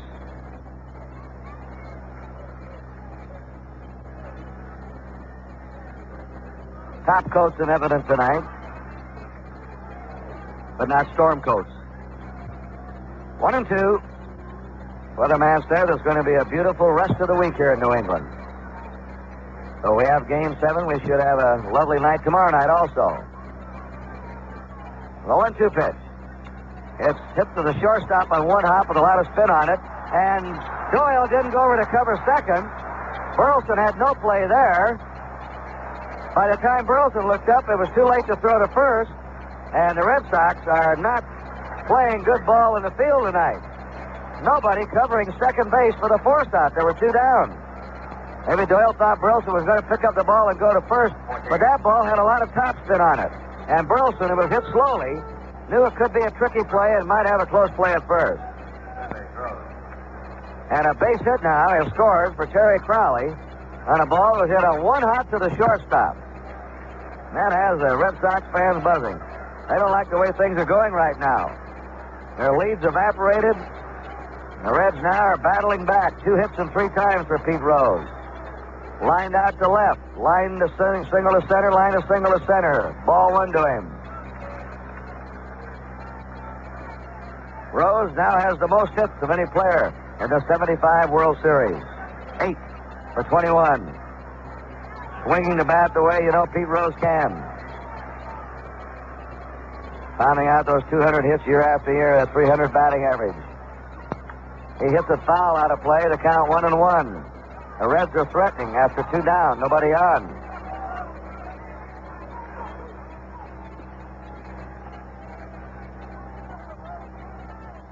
An infield hit by Geronimo and an infield hit by Crowley. They haven't had the ball out of the infield, and yet they have a threat going to break this tie in the top of the 6th inning. 1 ball, 1 strike.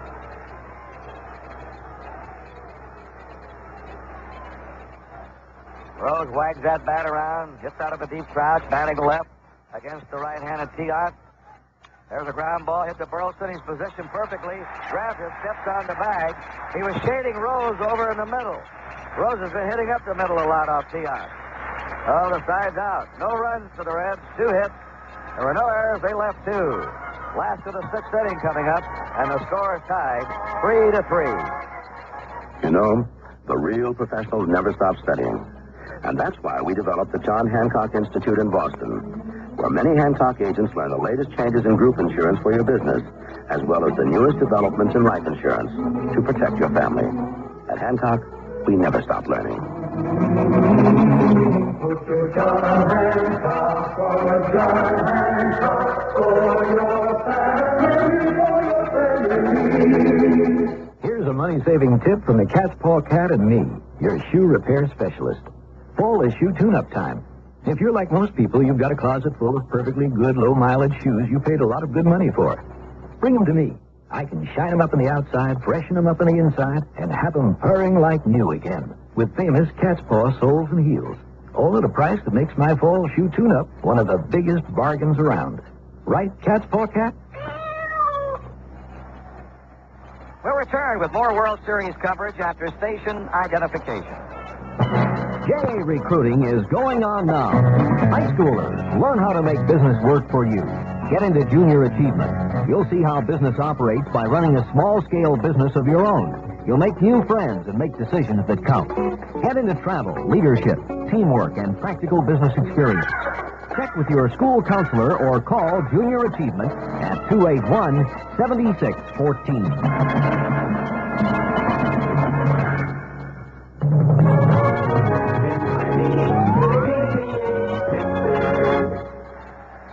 Well, we have another pitcher for the Reds as on and on they go out of that bullpen. Pedro Bourbourn becomes the 5th pitcher. Nolan, the starter, worked 2 innings. Norman, 2/3 of an inning. Billingham, an inning and a third. Clay Carroll, 1 inning. And now the veteran Bourbourn. And it's the bottom third of the Red Sox order up. Evans, Burleson, and Tiant. This game is tied 3-3, last of the 6th. First pitch to Evans is a strike at the knees. Evans has taken a called 3rd strike and doubled to right field. Rick Burleson on deck.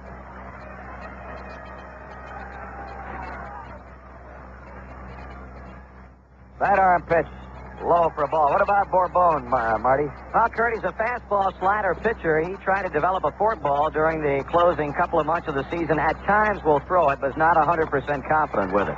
He's low and away with that one. 2 balls, 1 strike. You can see the Reds have read their scouting reports. They're trying to keep the ball away from right-handers here so they can't pull and hit the left field wall. The wind's blowing out tonight toward the fence. That pitch was right in there, and he had to rip it a letter-high fastball. 2 balls and 2 strikes to Dwight Evans. Cincinnati pitching by game. They used 3 pitchers in game 1, 4 in game 2, 5 in game 3, 4 in game 4. Gullett and a reliever, and there's a drive. snap by Joe Morgan goes left, and the little second baseman throws Evans out on a fine play. 1 down. And they've had 5 tonight. They don't call him Captain Hook for nothing. Sparky Anderson, he dips into that bullpen and is not bashful about doing so. Rick Burleson is grounded out and walked. 1 out for the Red Sox. They've not scored since the first inning. The Reds have had excellent relief pitching tonight. Every man has done his job. Billingham came in with a bases loaded, 2 down, and struck out Petrocelli. Then he wriggled out of a runner on second and third, 1 out situation in the 4th. That's when the Red Sox had their chance to open this game up. But they didn't do it, and you have to give Billingham credit. Fastball over for a strike call to Burleson. A ball and a strike. 1 down. Red Sox batting last of the 6th. Pitch is low. Bourbon looks fast. 2 balls, 1 strike. This is Phil Harris's favorite pitcher, Pedro Bourbon. The 2-1 delivery.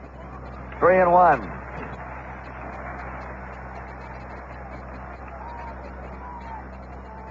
Louis Tiant crouched in the on-deck circle for the Red Sox. Straight away for Burleson. He just tries to meet the ball. And he's on. Bourbon walked him.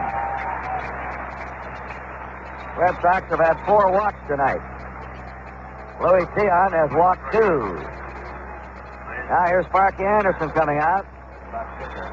He wants to talk to Bourbon. He's sending a sign for more action in the Cincinnati bullpen. In the top of the order, Cecil Cooper's on deck. I wouldn't be surprised to see the little left-hander McEnany start warming up. That's exactly right, Kurt. McEnany is going to just now get up to begin throwing, and, well, it's pretty obvious that by they, meaning McEnany and Eastwick, they're the 2 kids who did the most productive job out of the bullpen, and Sparky is saving his 2 young Lions for the late innings, and Mac is up throwing now. And the Red Sox, after Tiant, have Cooper, Doyle, and Yastrzemski left-handers. Louis Tiant. Rose is in tight at third. He's anticipating a bunt. And the bunt is taken. It's a strike call. Tiant squared away and let it ride through. 0-1. Tony Perez was charging up from first. Morgan was going over to cover first, and Concepcion to cover second. Game tied 3-3. Pitch is low to Tiant. 1 ball, 1 strike, and he appeared to have ideas of bunting again as he squared away. Now he looks down to his third base coach, Don Zimmer. Bourbon almost quick pitching. Here's a ball laid down foul. Hits something on the line. Bourbon comes down to the stop and boom, delivers. He's unloading in a hurry. He's not letting Burleson get a jump at first. Smart pitching by Bourbon. 3-3 game. Last of the 6th inning. Chops that one foul. He's out. Strikeout for the pitcher. Put out for the catcher. As he tried to bunt on the 3rd strike. Red Sox have 2 down, and Cecil Cooper coming up, and he is wallowing in a bad hitting slump in this series. He now has had only 1 hit in 16 times. This is the top of the Red Sox batting order. 2 down. Burleson at first. A tie game, 3-all. The Reds in the 7th will have Griffey, Morgan, and Bench up. Bourbon low with a fastball, 1-0.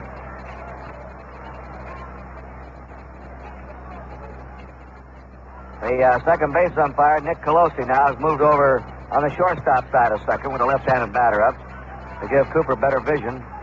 Outside, ball 2 to Cecil Cooper, 2-0. Denny Doyle, a little left-handers, crouched in the on-deck circle. 2 balls, no strikes. Swings and fouls at him back at third, out of play. 2-1 to Cooper.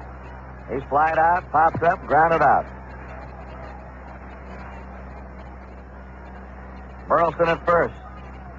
2 out. Stretched by Bourbon, and the pitch is a bounding ball to Joe Morgan. Big hop to him. Throws to first, and the Red Sox are retired, and they've been shut out by Cincinnati relievers since the 1st inning. And the score at the end of 6 at Fenway Park is still Cincinnati 3 and Boston 3. Jack Jones for Chrysler New Yorker. What a beautiful New Yorker. It's the talk of the town. Elegant and great. Styling sets the pace. People stop and stare. Chrysler New Yorker's there. What a beautiful New Yorker. It's the talk of the town. Torch and quiet ride. Comfort as you drive. Engineering for today. Chrysler leads the way. What a beautiful New Yorker.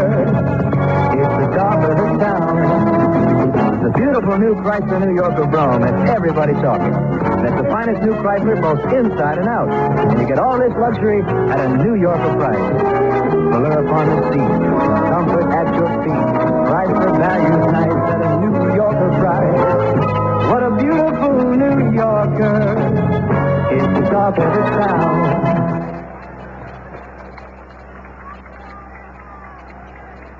In the seventh inning, the Reds will come up with Ken Griffey, Joe Morgan, and Johnny Bench. And Ken Griffey has had the big hit for the Reds tonight. With one out, Armbruster, a pinch hitter, walked. Pete Rose singled to center, with Armbruster stopping at second, and then Griffey tripled off the left center field wall. Fred Lynn crashing to the wall. The triple scored both runs, and then Johnny Bench singled off the left field wall, scoring Griffey. And those 3 runs tied this game up. Griffey ready to step in, a left-handed batter with speed going down the line. Louis Tiant's gone all the way. He's already pitched 2 complete games in this series. Tiant's delivery. Big bounding ball hit in the right field by Griffey. That's the 3rd time he's been on. And he's a runner bobbled by Evans, but no advance. A runner with speed is on for Cincinnati. They have now out-hit the Red Sox 8-6. Joe Morgan has not had the ball out of the infield. He's fouled out, grounded out, popped up, 0 for 3.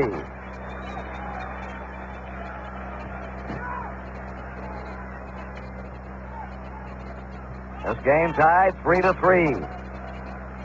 Red Sox bullpen's going to work. Right-hander's up, maybe Dick Drago. We'll check. Throw to first, Griffey diving back, close play.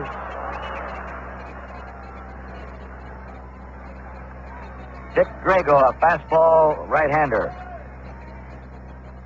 Starting to loosen up for the Red Sox. The Reds had 3 hits off Tiant in the 5th, 2 hits off him in the 6th, and Griffey leads off the 7th with a single. The stretch and pitch. High and away from Joe Morgan. 1 ball and no strikes. Morgan can pull the ball. Petrocelli's in shallow, but Morgan can pull the ball behind the runner. He can move him over that way. He might even move him to third if he gets the base hit. Tiant into his stretch. The 1-0 pitch. Foul out of play. 1-1.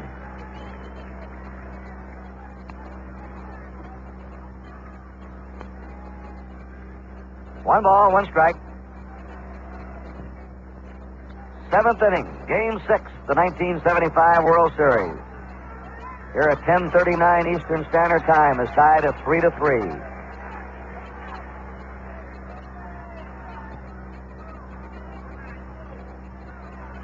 Pitch is high and away. It could be 12 or 13 hours difference, I guess, if you're listening in the Orient, either yesterday or tomorrow.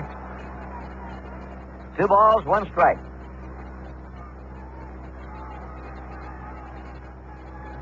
Griffey at first.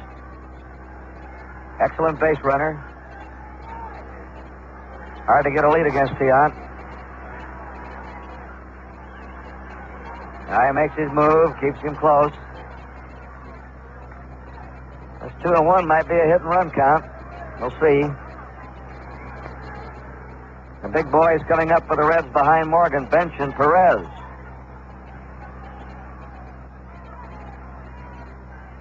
A 2-1 pitch. It's a strike call to Joe Morgan. I think Joe's unhappy at himself for taking that pitch.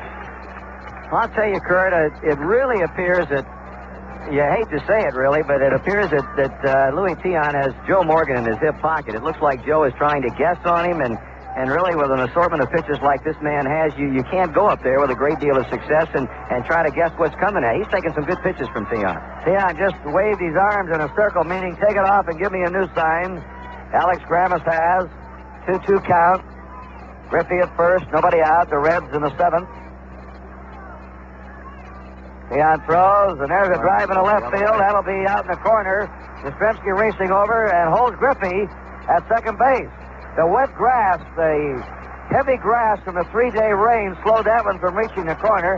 Yastrzemski got over there and cut it off. But the Reds have runners on first and second, nobody out. And here is manager Darrell Johnson coming out now as the Reds has spiked Tiant for 9 hits tonight.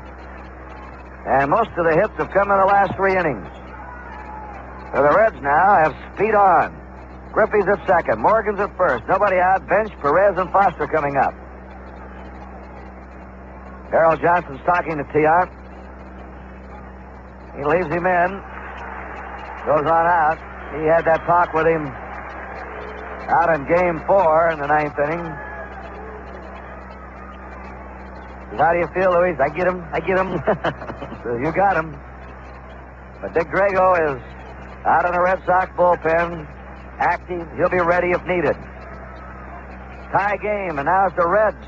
The momentum going their way. They're threatening here. They're not holding at first base. Morgan has a huge lead at first. Griffey will jockey for his lead at second. The stretch by Louis Tiant in the pitch. A curveball. He tried to hold up with a swing. Bench couldn't do it. A slow curve. Bench has struck out twice and singled off the left field wall. He's not going to run tonight.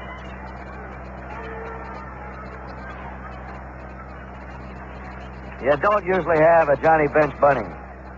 Sparky Anderson doesn't. You let him take his shot.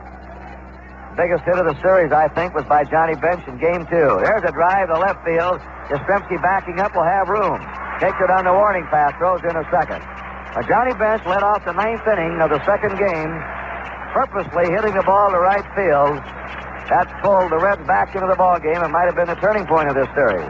At that time, Marty, I said I thought it could turn out to be the biggest hit of the series. Well, the way things have gone up to this point, Kurt, you may well be right, because he doesn't get that hit and the Reds don't have the big ninth. They could have well gone to Cincinnati down 2-0 in this series. Now, Tony Perez is up. He has struck out, single to right, and struck out. The Reds have Griffey at second, Morgan at first, 1 down. And we're all tied up 3-3. The Red Sox in their last of the 7th will have Doyle, Yastrzemski, and Fisk up. Tiant's delivery. There's a fly ball to right fielder Dwight Evans. They're tagging at second. Evans makes the grab. Here comes Griffey to third. Is cut off by Rick Burleson. The Reds have runners on first and third, 2 down. So Tiant got the right-handers, Bench and Perez out. But he has another strong right-hander to face now in George Foster, who's fouled out, been on with the fielder's choice, and bounced out to the pitcher. Starting to cool off a little bit more now. It's getting chillier as the night wears on. Rick Burleson came in and said something to Tiant at the mound. 3 runs, 9 hits for the Reds. 3 runs, 6 hits for the Red Sox, and Fisk, the catcher, has been sent out by the Red Sox dugout to talk to Tiant, and in comes Rick Burleson. I don't know what this conversation's about. Alex Grammas, meanwhile, had gone back into the Cincinnati dugout for instructions from his manager, Sparky Anderson. All right, everybody's returning to their positions.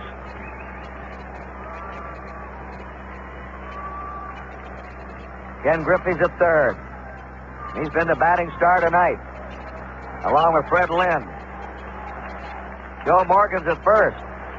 2 down. Red Sox are talking about, we're discussing Morgan, how to go to work on him. There goes Morgan. Foul ball back. Morgan going on the first pitch. Morgan says Tiant is the toughest right-hander for him to get a jump on, with the exception of Andy Messersmith with the Dodgers. And Joe says that the dirt here is much slower, of course, than the artificial surface of Cincinnati. getting a lead at first again with Griffey at third. One strike to George Foster. 2 out. Tie game, 3-3. Time called. Foster backs out.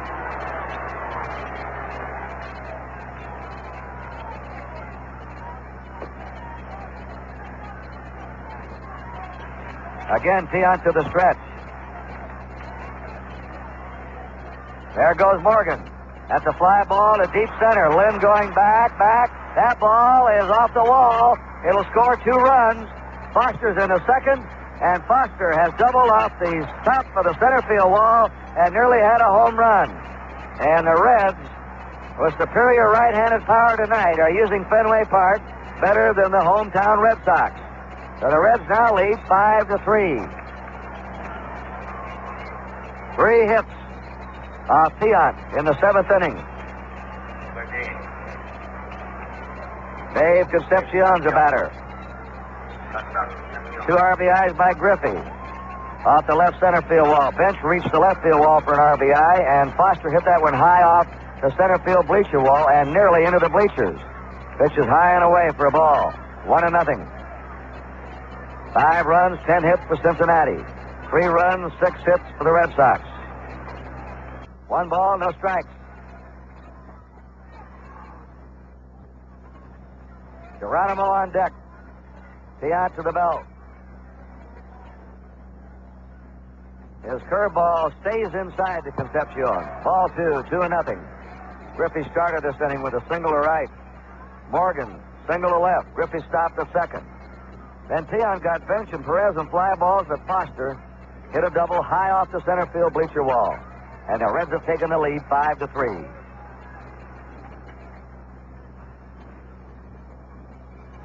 Tiant looks back to second, throws to the plate. Foul back, and the count is 2-1 to Dave Concepcion.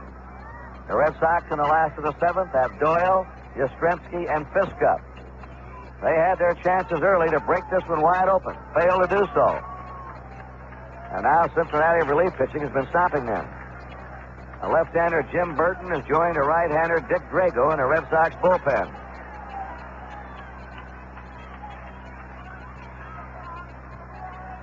Two balls, 1 strike.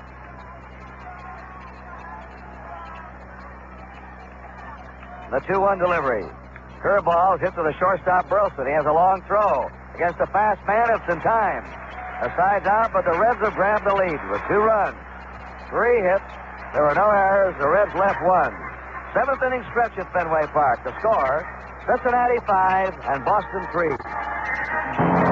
This is Frank Blair at an airport that's probably a lot like one near your home.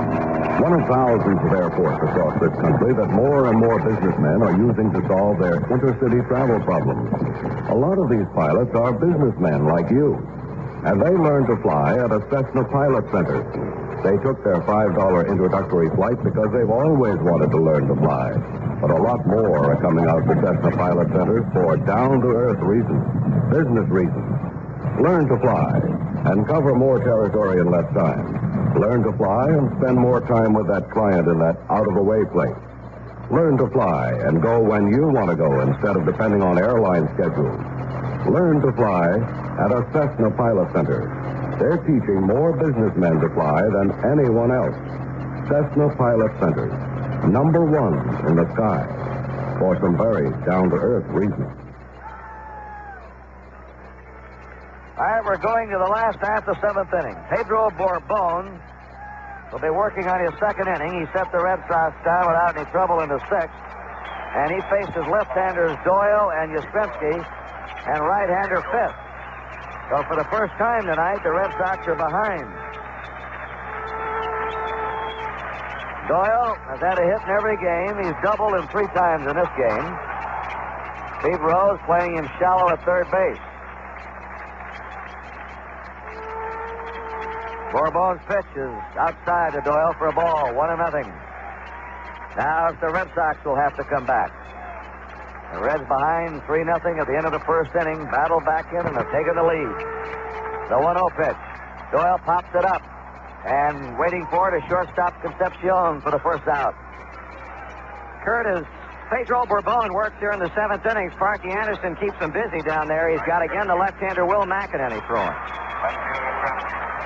Carl Yastrzemski, a single to right, pops up and single to left.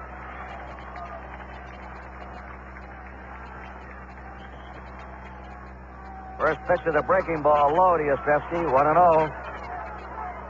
Carlton Fisk on deck. One out for the Red Sox. Bases empty. The Reds leading 5-3. Bourbon pitch is low for ball 2. 2-0. Or check that. 1-1. The 1-1 delivery. Chopper hit out to Joe Morgan. He charges the ball, took a skidding hop to him. He throws Yastrzemski out. And the Red Sox have not had the ball out of the infield the last 2 innings. Carlton Fisk is single, walked, and hit into a force play. 27. Carlton Fisk, catcher. It's been the Reds pitching staff tonight that has done it. Norman, Billingham, Carroll, and Bourbon in relief. That fifth shutout ball since the second inning. Nolan started, went 2 innings, allowed 3 runs in the first, shut the Red Sox out in the second. 2 outs, nobody on. Ball 1 to Carlton Fisk. Bourbon right now is a pitcher of record. If the Reds hold this lead, he'd be the winning pitcher.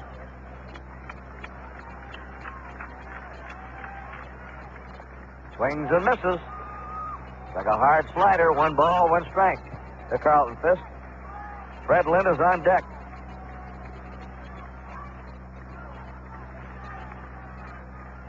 One and one.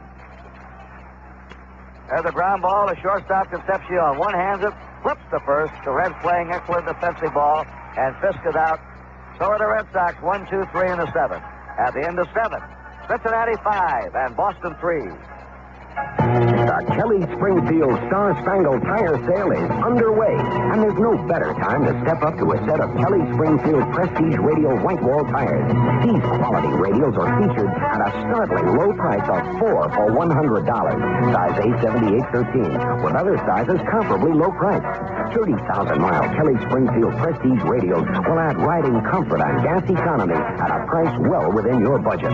During the Star Spangled Tire Sale, they're only 4 for $100. In snow areas, Snowmark winter radials are 2 for $50. These prices plus $1.93 federal excise tax per tire in the A7813 size. You'll find them all at Kelly Springfield Auto Service stores and participating Kelly Springfield dealers, as well as many Sunoco and other service stations. Kelly Springfield. Tires that make a world of difference.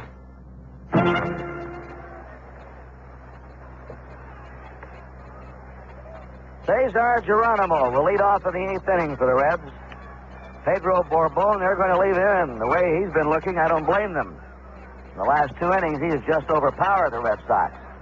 And then we'll go to the top of the order and pick up Pete Rose. Louis Tiant's pitched all the way. He's allowed 5 runs, 10 hits. He's given up 8 hits in the last 3 innings. Geronimo struck out. He's flying to right. He's had an infield hit. 5 runs, 10 hits, no errors for the Reds. 3 runs, 6 hits, 1 error for the Red Sox. The team scoring first has been the loser in every game of this series, except the first game.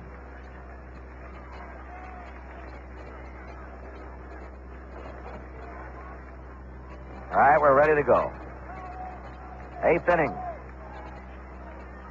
Geronimo hits a high drive down the right field line. That one's deep, and it is a home run for Cesar Geronimo. Right down the line it went and dropped into the right field grandstand. And the Reds now lead 6-3. And Geronimo has tagged Tiant for 5 hits in the last 2 games. Here comes Darrell Johnson out. And this may be all for Louis Tiant, who had it for 4 innings, and since the 5th inning has been tagged by the Cincinnati Reds, Tiant will leave the mound, but he has been great for the Red Sox this year during the season, in the playoffs, and the World Series, and he should get a standing ovation by the Red Sox fans. There he goes, Louis Tiant, and he does. They give him a big hand.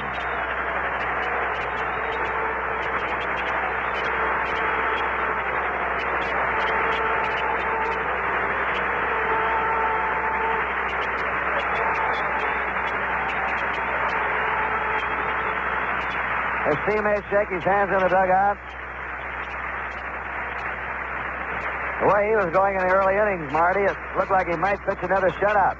Certainly did, Kurt. He really appeared to be throwing in the first couple, 3 innings is the way he threw the first time in here, the opening game when he shut the Reds out. But, well, the Reds started to zero in on him in the 5th inning and got the big 3 runs in, 2 of them on Ken Griffey's triple. And from then on, it's all been a rough night for Louis Tiant. We'll return with more World Series coverage after station identification. Hi, this is Reg Cordick. In Pittsburgh and Allegheny County, there's a lot to be proud of, and I just don't mean the rebuilding. I'm talking about the accomplishments of the people. High among them is the United Way, expressing the noble desire to see that everyone has a chance. 70 United Way agencies serving every man, woman, and child in Allegheny County with 130 vital human services. Your fair share pledge makes it work. The United Way.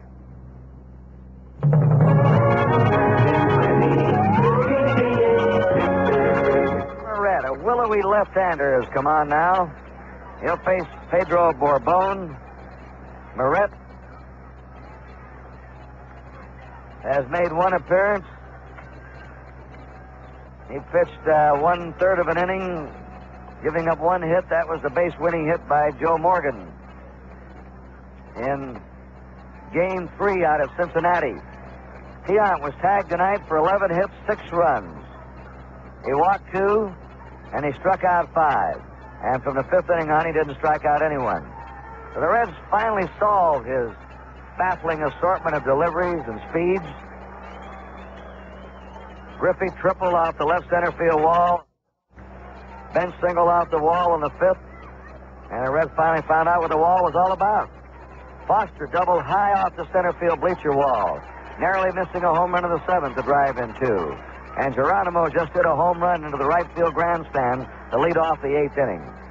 So the Reds now are in a 6-3 lead. There's a chopper down the third base line that is foul by Pedro Borbon. And if they hold the Red Sox, they are the world champions of 1975. They have been frustrated in 70 against Baltimore in 72. They had a magnificent season this year, winning 108 games and opened the World Series and didn't look good. Being shut out. Was shut out in the 2nd game, going down to the 9th inning, or had only 1 run in the first 2 games. And benches double turned it around for him, going to the opposite field. Borbon swings and misses, strike 2.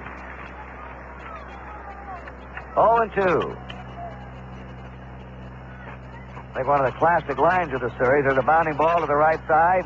Cooper has it, took a bad hop, scoot on him, and he still came up with it. Was when Sparky Anderson, it rained here on Sunday, a week ago Sunday, in Game 2, and he said, you know, we're getting about half run a game. This was, I think, in the 6th or 7th inning when the rains came. And he said, we look like the little toy machine running around here instead of the red machine. He was very candid about his ball club. Pete Rose at the top of the order has 2 hits in 4 times. Now he's batting right-handed against the left-hander Moret. And he fouls it out of play into the grandstand and back of first base. If this series is over tonight, I think he might be a strong candidate for the player of the series, Marty. I would agree, Kurt. He certainly has come up with some big hits for Cincinnati. There's a fly ball in the center field. Lynn comes on to take it. And Moret gets him out after Geronimo led off with a homer. We're going to the last of the 8th inning. And the score, the Reds 6 and the Red Sox 3. You know, you may think your lawn doesn't need to be fertilized this fall because soon it's going to sleep for the winter. But that's not the way nature works. Right now, your lawn is going through a vital growth period, sending out thousands of grass shoots to thicken itself. So it needs fertilizer now, just like it did last spring. That's why it's so important to take a half hour or so and give your lawn some good, rich Scotts Turf Builder. You see, Turf Builder gives your lawn the essential nutrients it needs during this growth period, and it releases nitrogen slowly as your lawn needs it. If weeds are a problem in your lawn, try Scotts Turf Builder Plus 2. It controls over 40 different kinds of common weeds, including dandelions, while giving your lawn a healthy dose of Turf Builder fertilizer to grow on. Stop by your local Scotts retailer this weekend for some Turf Builder or Turf Builder Plus 2. Scotts wants you to have a lawn you can be proud of.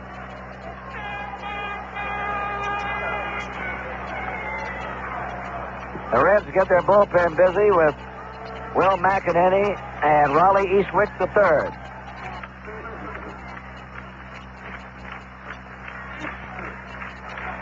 Bourbon has pitched a very strong 2 innings of relief.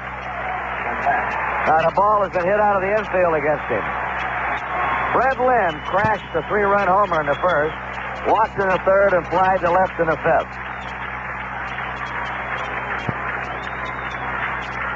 Lynn, Petrocelli, and Evans for the Red Sox in the last of the 8th, and the Red Sox are 3 runs down and facing extinction unless they can get a rally going.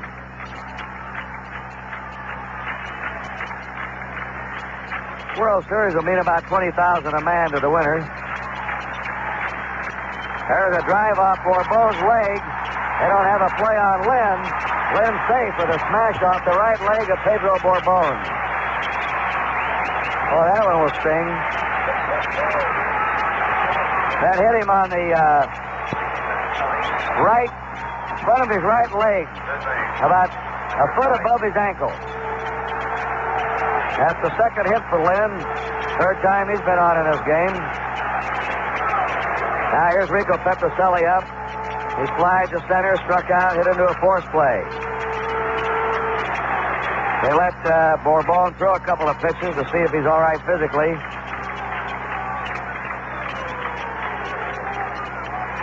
Okay, he said, I'm all right, let's go. Reds are leading 6-3. Red Sox have Fred Lynn at first, nobody out in the last of the 8th inning. And Lynn's base hit has awakened the Red Sox fans. Petrocelli trying to hold up with a swing, taps the foul down the third baseline. Johnny Bench going after it. Rico hasn't had the cuts tonight that he's had in previous games of the series.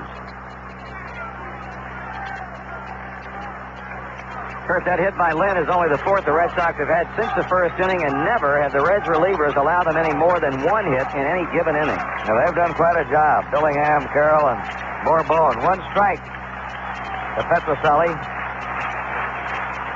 That one is low. I'll tell you, Bourbon is throwing hard, and his stuff is down. It's mean stuff. The mean low sinker and a low slider. He's keeping that ball down below the belt. There's another pitch below the belt that's fouled out of play. 1 ball, 2 strikes to Petrocelli. Dwight Evans is on deck. Looks like Jim Burton warming up out of the Red Sox bullpen, a left-hander. Eastwick, a right-hander. McEnany, a left-hander, heating up for the Reds. Pitch is low and away. It's ball 2, strike 2 to Petrocelli.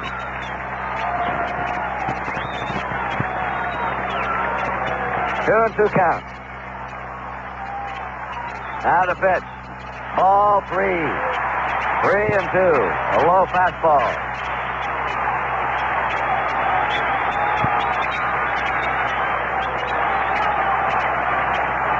Lynn gets the lead at first. The 3-2 pitch. Petrocelli fouls in the back of the Red Sox dugout out of play. Reds are ahead 6-3. Trying to stave off the Red Sox in the last of the 8th inning. This could be the final game of the 75 series unless the Red Sox rally. Foul away. He just got a piece of that one.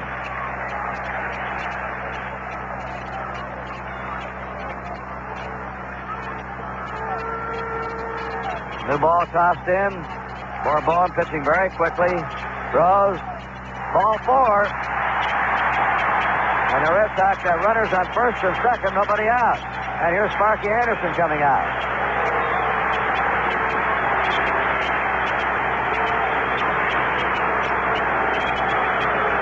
He can't afford to walk men in this ballpark. He wants Raleigh Eastwick, who's won 2 games already in this series. Lanky, young right-handed reliever who's done an exceptional job for the Reds this year. There goes Bourbon out. And Eastwick becomes the 6th pitcher of the game for the Reds.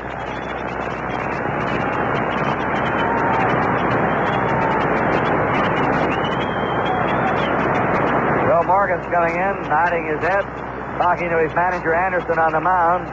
Johnny Bench is out there, and we're waiting for the arrival of Eastwick, who didn't want the cart. I think after the 3-day layoff, these players want to jog or run in and get loose.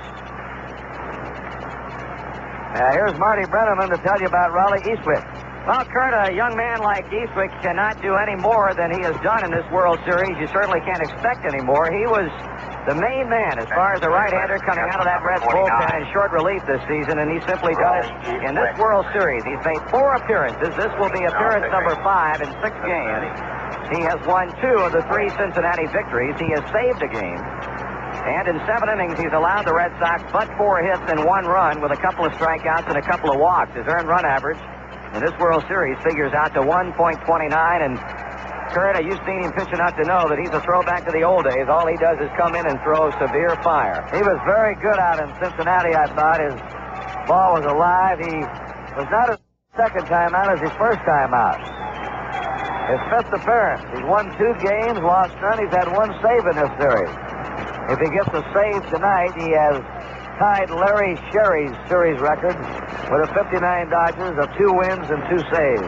Kurt, I'll tell you, I don't believe he's going to get a chance to save this game. You've got Evans, you've got Burleson, right-handed hitters, and then certainly a pinch hitter if the Red Sox get that far for the pitcher. But then you've got 3 straight left-handers coming up, and you can look for Will McInerney to follow Raleigh Eastwick to the mound. The Red Sox will bring the tying run to the plate in the person of Dwight Evans. Fred Lynn led off with a hit off the pitcher's leg. Bourbon, a ricochet job. And Petrocelli walked. We're waiting for Eastwick to finish. He gets 1 more warm-up pitch. And now we're set to go. Eastwick is the modern relief pitcher that is groomed from the start of his career to be a reliever and not a starter. He is trained to be a specialist at the age of 18. And his specialty, getting them out in the late innings. And it pays big money. Dwight Evans, a batter. Struck out. Double to right, grounded out. High and inside for a ball. 1-0. Rick Burleson on deck. Kurt, in addition to the left-hander McInerney throwing for Cincinnati, Sparky Anderson has also gotten right-hander Pat Darcy up to throw. You were right. He was going to use his whole staff. Swing and a miss on a breaking delivery. A ball and a strike to Dwight Evans. Red Sox 3 runs down, batting in the last of the 8th inning with Lynn at second, Petrocelli at first. No out. A stretch and pitch. Top foul back out of play, and Eastwick quickly jumps ahead on the count. 1 ball, 2 strikes. Somewhat of a comparable situation here, Kurt. In the 9th inning of that game in Cincinnati, it was Evans who hit the game-tying 9th inning home run off of Eastwick. 1 ball, 2 strikes. This one's fouled back out of play again. Eastwick just pouring that fastball into him. 1-2.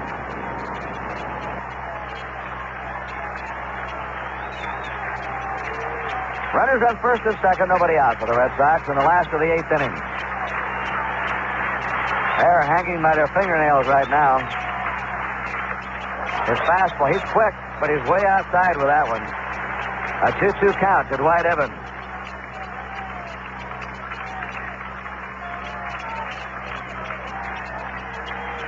Eastwick checks. Now pitches. Evans hits a high foul. That'll be up on the roof in left field. 2-2.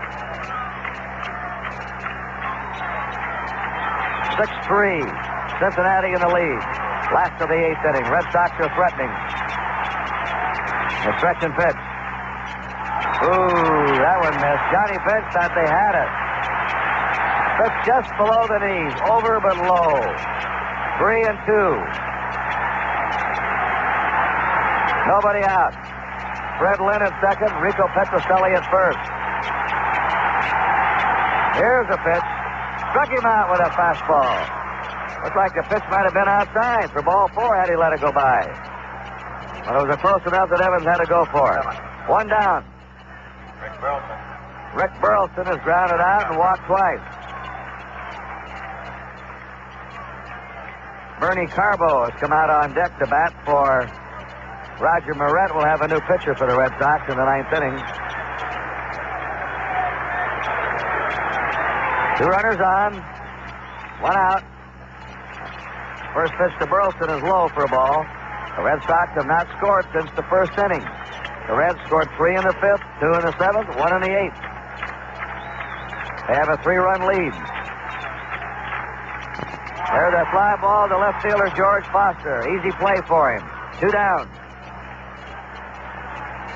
And now Bernie Carbo is coming up. Will Sparky Anderson bring out Will McEnany? He has shown no signs of coming out. I think he likes the look of Eastwood's stuff, and he's going to stay with him. Eastwood just struck out Evans and got Burleson on a soft fly to left field. Cecil Cooper on deck.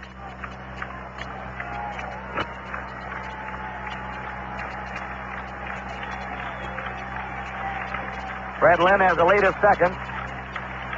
Petroselli's at first. They were there with nobody out. Now they're 2 down. Carbo looks at a fastball for a strike call. 0-1.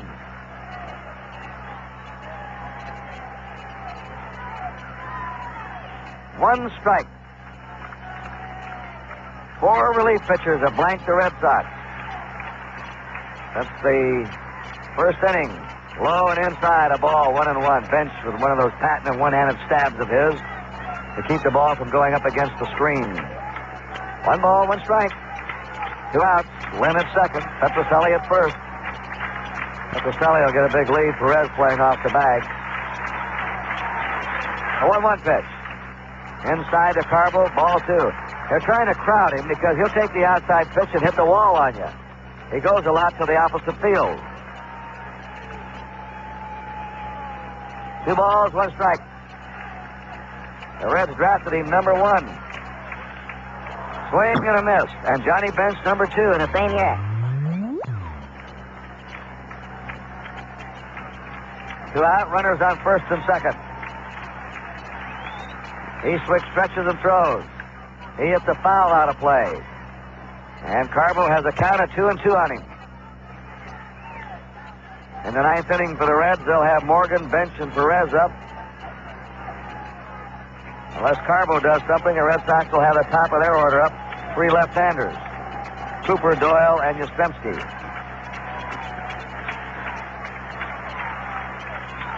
Eastwick delivers. He jammed him, and Carbo had a bad swing on that pitch. He was crowded. He didn't know what to do with it. He was lucky to get a piece of it. The ball was also sinking down on him. Eastwood's fastball is really moving, Marty. Sure is, Kurt. He's throwing very, very hard tonight, much as he did the first time Sparky used him in this series. 2 balls, 2 strikes. The pitch. Carbo hits a high drive. Deep center. Way back. Home run!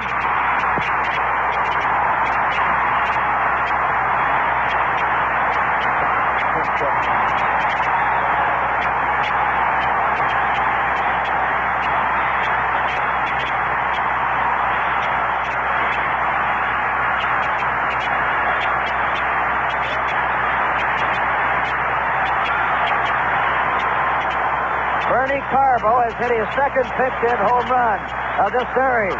That was a blast up in the center field bleachers. It came with 2 outs, and the count 2-2. And the Red Sox have tied it 6-6.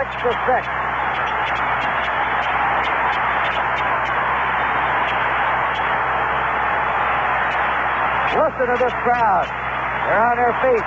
35,000 fans in the little bandbox. And the roars reverberate. The sound carries here. Cecil Cooper's up. They just had a World Series record tied by Bernie Carbo. Cooper swings and fouls it out of play. He's gone hitless in 4 times. The 2 pinch hit home runs by Bernie Carbo have tied Chuck Casigia's record with the 1959 Dodgers in the World Series. 1 strike to Cooper. Cooper fouls it back, and it's strike 2. 2 of the runs are charged to Pedro Borbon. The tying run is charged to Raleigh Eastwick. So the Red Sox have had 2 3-run homers tonight. And they now are even again with the Reds, 6-all. Cooper strikes out. He's had only 1 hit in this series.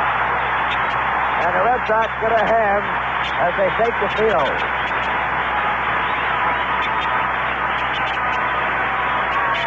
Three runs, 2 hits, nobody left. We're going to the 9th inning with a game tied 6-6. There is a co-ed school in Boston without a football team or cheerleaders. It's the John Hancock Institute, where many Hancock agents learn the latest ways to help you put your children through college or yourself through retirement. Oh, we do have one thing in common with other schools: a song. Put your John Hancock on a John Hancock for your family, for your family. Where can you search for the real you? Where can you find your own way to be a woman? Where can you find your tomorrow? In the Girl Scout life. It's a growing life. It's a happy life. As a Girl Scout, we are Girl Scouts today. It's the way. Well, the hero in Boston right now is a man named Bernie Carbo, who used to play with Cincinnati. And he's come back to haunt his old teammates with 2 pinch hit home runs in this World Series. They have just put him out in left field, so if this game goes to the extra innings, he might have another shot, and Yastrzemski goes to first base. Dick Drago has come on to pitch for the Red Sox. So we're going to the 9th inning with a tie game. 6 runs, 11 hits, no errors for the Reds. 6 runs, 8 hits, 1 error for the Red Sox. A 3-run homer by Fred Lynn in the first inning. A 3-run pinch hit homer by Bernie Carbo in the 8th inning. The Reds scored 3 times in the 5th. Ken Griffey tripled in 2. Johnny Bench singled in Griffey. In the 7th inning, Griffey singled, Morgan singled. George Foster doubled him home with a drive high off the center field wall. And Cesar Geronimo got a big hit for the Reds in the 8th with a leadoff home run. Otherwise, the Reds would be up against it right now. Marty Brenneman had just moved on his way down to the Red dressing room. In case they win it tonight, they'll have the celebration of a world championship. And Ned Mark, the regular broadcaster of the Red Sox, has moved in alongside me.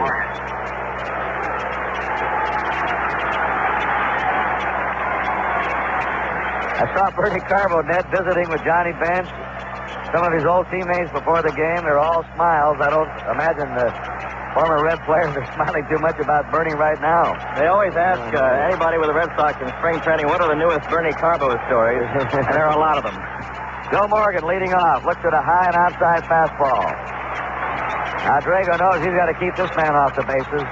Morgan's had 1 hit in 4 times tonight. New game, 9th inning. Swing and a miss on a fastball. This crowd has gone quiet. They've seen their Old Town team shut out since the first inning. The Reds have gone ahead. And Carbo woke them up with 1 swing of the bat. With his home run into the center field bleachers. The 1-1 pitch. Strike called in the outside corner. 1 ball, 2 strikes.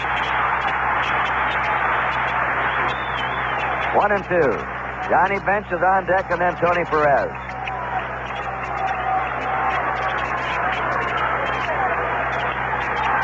High. Of course, Carver was mad before the series. He thought he should have started the series at left field, and Yastrzemski on first. I think he made his point tonight. I think maybe he was right with 2 home runs and 2 times the bat. 2 balls, 2 strikes to Joe Morgan. And the pitch. Morgan pops it up to the right side. Yastrzemski's under it outside of first base. Foul ground, he takes it. 1 down. This has been a great series to watch. Has not been a laugher except that Gullett game. That's right. Even the opener with Louis Tiant pitching, they were a shutout ball until they got 6 runs in 1 inning. That's right. Gullett had him shut out through 6 innings. The only game that there hasn't been a doubt was Don Gullett's game and game number 5 out of Cincinnati. Well, the rest of them have been hot, dramatic affairs. Johnny Bench has a single off the wall in 4 times. And they appeal to first. What do they say down there? It's a check swing. Ball 1 to Johnny Bench. Tony Perez on deck. I wondered, Ned, if they'll bring McEnany in to pitch to the left-handers in the ninth inning. I don't see anyone warming up out there in the Red bullpen. The 1-0 delivery. He sends a ground ball in the hole, scooped up by Petrocelli. Fires, and he has him. Petrocelli with a neat play going to his left. He's played third base like Pie Traynor in this series. Or Brooks Robinson. Third base, Perez. 2 down. Nobody on, and Tony Perez up. He's had a hit in 4 times. The game is tied 6-6. The Red Sox had 2 down and trailing 3 runs in the 8th inning when Carbo hit his dramatic 3-run homer. 1 ball, no strikes to Perez. George Foster on deck. The changeup is low for ball 2. 2-0.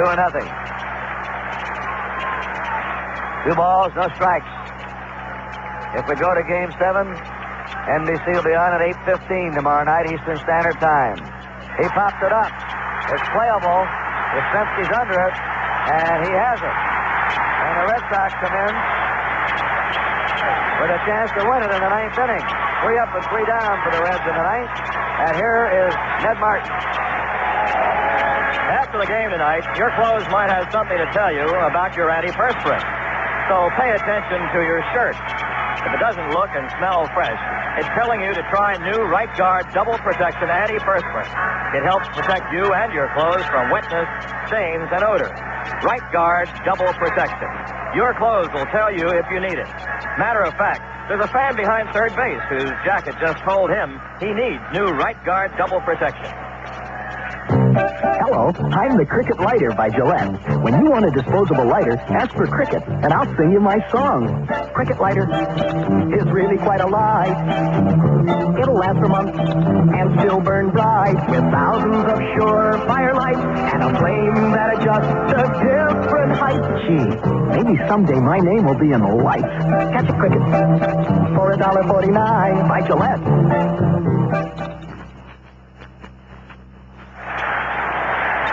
Raleigh Eastwick will face Denny Doyle, a left-hander, Carl Yastrzemski, a left-hander, and then Carlton Fisk, a right-hander, in the last of the 9th inning.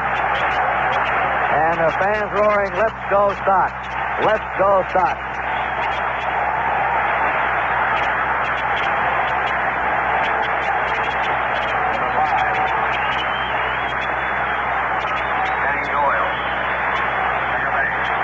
All right, Kurt Gowdy and Ned Martin here, last of the 9th inning. Doyle, Yastrzemski, and Fisk facing Raleigh Eastwick.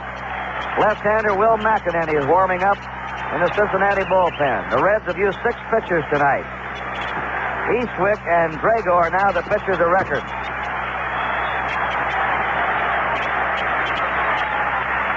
Doyle looks at a high fastball. He has doubled in 4 times. He is the only player to hit safely in every World Series game. The 1-0 pitch.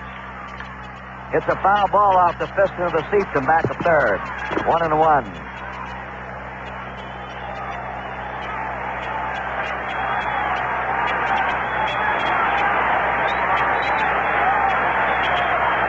One ball, 1 strike to Denny Doyle. Leading off last of the 9th. It's ball 2. A high fastball, 2-1. Steve Rose in on the grass at third. The outfield shallow and toward left. The 2-1 pitch. Ball 3. 3-1.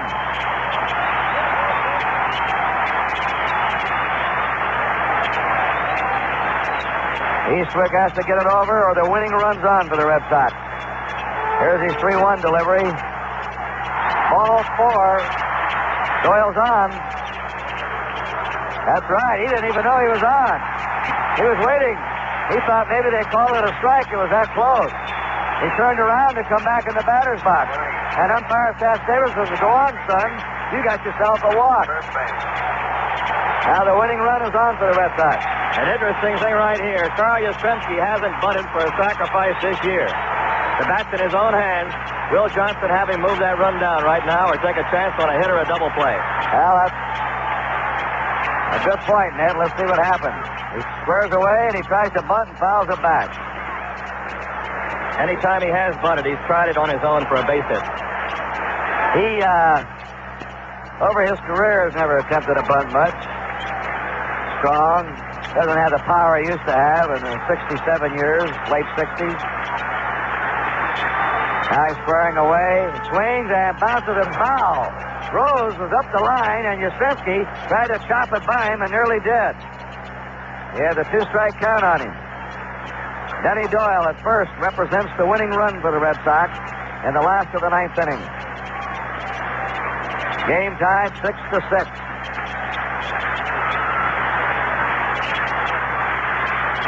Eastwick drops to the belt. There's a drive into right field. That's a base hit. Doyle is coming on to third. The throw won't be in time. The winning run's at third for the Red Sox. Yastrzemski has his third hit.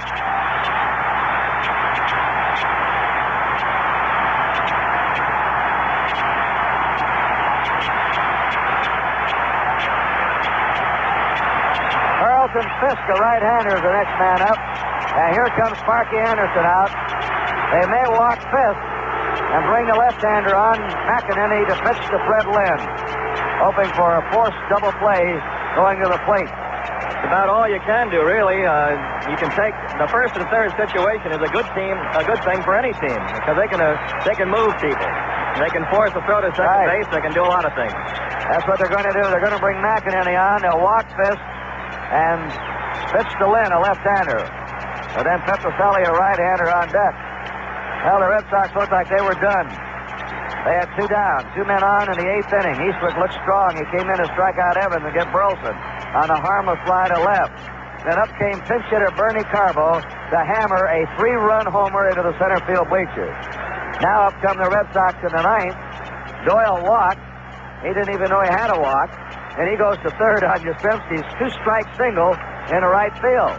We'll return with more World Series coverage after station identification. It's our right to live free and to breathe free, but it's also our fight to make it so. This is Art Fallon, and if you're concerned about air pollution interfering with your right to breathe clean air, why not do something about it? All you need is Pollution Solutions from the Christmas Seal League. Call 621-0400 for more information. 621-0400.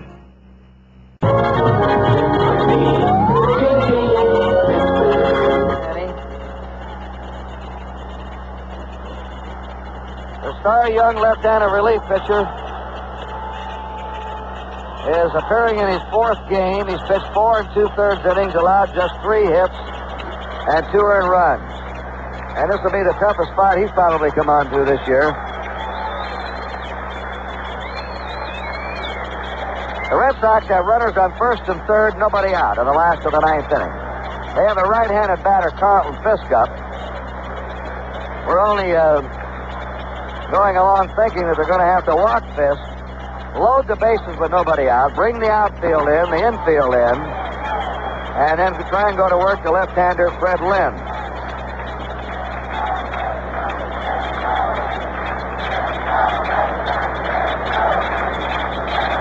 McEnany struck Lynn out the last time that Fred faced him in game number 3 over at Cincinnati. Freddie took a called third strike when he faced McEnany before. Let's see how they play it. They may pitch to Lynn. If they pitch, I don't know. The infield is in. Now they're going to put him on. That's what we thought. They'll load the bases. That'll make it bases loaded, nobody out. And a rookie by the name of Fred Lynn then will get his chance. He smashed a 3-run homer over the Red Sox bullpen into the right center field bleachers in the 1st inning. He walked in the 3rd. He flied out in the 5th. And he hit a shot off the pitcher's leg for an infield hit in the 8th. So he's been on 3 times tonight and knocked in 3 runs. Well, the long fly ball beats you. There goes Fisk to first. Fred Lynn coming up.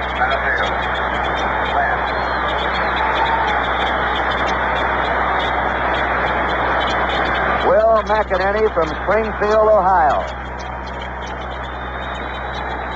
He's only 23 years old. The Reds have the infield in, the outfield very shallow, and the pitch. There's a high fly ball down the left field line. It's going to be close. It is caught by Foster. Here's a tag. Here's a throw. He's out. A double play. A double play. Foster throws him out. Foster took that ball, jammed right up against the left field stand, very shallow. And they sent the runner from third. Denny Doyle is thrown out on a perfect strike. Johnny Bench put the tag on him. The Red Sox have been running on Foster all this series, Kurt. He hasn't made that many good throws, but this was shallow. I guess John Zimmer figured it's right in there next to the wall is where he was tucked into and would take a perfect strike. He threw it a little bit off to the first base side, but Bench made a good tag, and the gamble failed. And now Sparky Anderson's gone to the mound again, and suddenly the complexion has changed. The Red Sox have the bases loaded, nobody out. Now there are 2 down. Runners on first and third. Carlton Fisk is on first. Yastrzemski is on third. And Sparky's looking to his bullpen. The batter is Rico Petrocelli. If they get him out, we'll go into extra innings. That ball was really hit shallow. Foster's throw is in time for a double play.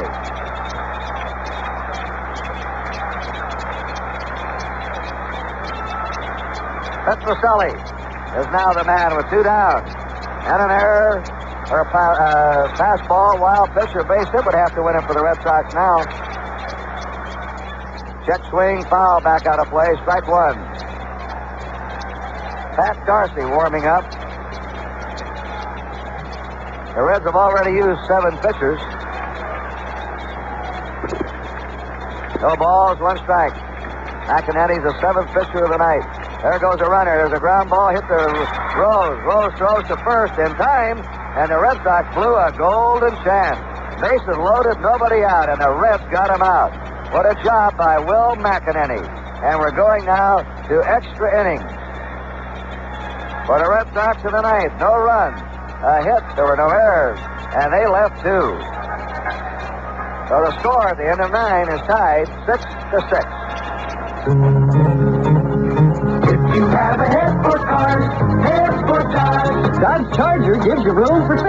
In a gorgeous car, that's great for kicks. This year's lineup is 2 cars larger. SC, Daytona, Sport, and Charger. If you have a head for cars, head for Dodge. Head for the 76 Dodge Charger. Once you've looked, you're a hook. Hooked on cars like the Charger Daytona. With 2-tone seats, soft vinyl bucket seats, even an optional tachometer. And this year, you won't believe just how little we're charging for some of our Chargers. At the Dodge Boys. If you have a head for cars, head for Dodge. Now Charger gives you a range of price. If you're on a budget, that's kind of nice. With this year's Charger, once you've looked, We're mighty certain you'll be hooked. If you have a head for cars, head for Dodge. If you have a head for cars, head for Dodge.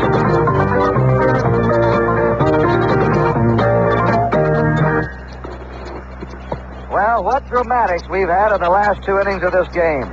First, it was the Red Sox that appeared to be done. With 2 down, runners on first and second, trailing by 3 runs. Bernie Carbo hit a pinch hit 3-run homer to tie it up. Dick Drago came in. He got the Reds out 1-2-3 in the 9th. And then it looked like there was no way the Red Sox could not win this game. They had the bases loaded, nobody out. Fred Lynn hit a fly ball down the left field line, shallow, very shallow. Foster caught the ball. They sent the runner Doyle, and he was doubled up on Foster's throw to the plate, and Petrocelli went out. So on we go to the 10th inning, and the play-by-play by Ned Martin. All right, thank you, Kurt. And here we go with George Foster, who was a very involved figure just a few moments ago. His throwing is not like Geronimo's in center field by any means, but he's made maybe the biggest throw of the series for the Reds. Dick Drago, who blew the side down in the 9th, is on in the 10th for the Red Sox. Foster tonight has had 1 hit, a 2-run double off Louis Tiant. Backs out, as he has done so often tonight, just when the Red Sox pitcher has started to throw. And the crowd gets on him. Foster is 1 for 4. That double to center field in the big 7th inning. Drago ready, and Foster backs out again. Drago looks in for the sign, and they're playing cat and mouse. The cat right now is Foster.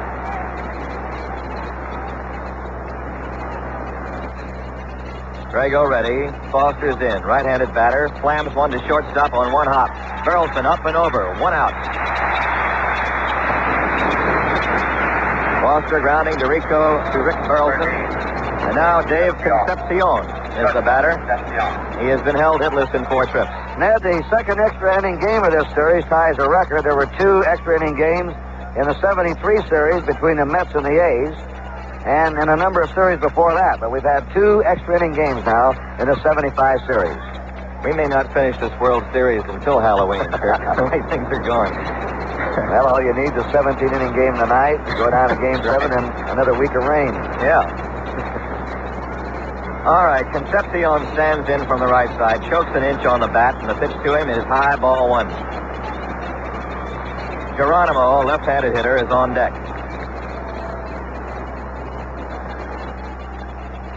Drago winds and throws. Fastball moves him back. Ball 2. 2-0 to Concepcion. Dick Drago, in his appearances in this series, has been just throwing the fastball. He'll throw the slider occasionally, but he's relied mainly on the fastball, which got him so many saves in the month of September when he was once again the ace of the bullpen on the short relief side. He has been challenging the hitters. 2-0 to Concepcion. Drago fires. And ball 3 is high, and he's 3-0 to the shortstop, Concepcion. Every base runner is somebody now. 10th inning. Tied up 6-6. 11 hits for the Reds, 9 for the Red Sox. The 3-0 delivery. It's taken for a strike at the knees. Concepcion checks off with Alex Grammas, the third base coach now. Hit or take, what do you do? There's 1 out in the 10th. Nobody on base. The Reds want a base runner. Drago comes in with his pitch, and it's hit on the ground up the middle into center field. Base hit. And the Reds have the lead run on. Concepcion gets his first hit. A single up the middle. And with 1 out and 1 on, it'll be Geronimo up. And he's had a good night. And a base runner that stole 33 bases in 39 attempts this year, Dave Concepcion. He makes them count when he does. Geronimo's 2 for 4. He is singled, and he hit the home run in the 8th inning, which looms very big now, too. It was the leadoff homer that got Louis Tiant out of the game. Tiant battled him as long as he could, weakened in the 5th, 6th, and 7th. Throw to first base, not in time by Drago. And Louis just went as far as he could, maybe a little bit farther than he should have. But it's tied up, thanks to Bernie Carbo, for the Red Sox. Now the Reds trying to start something in the 10th. Throw to first again, not in time.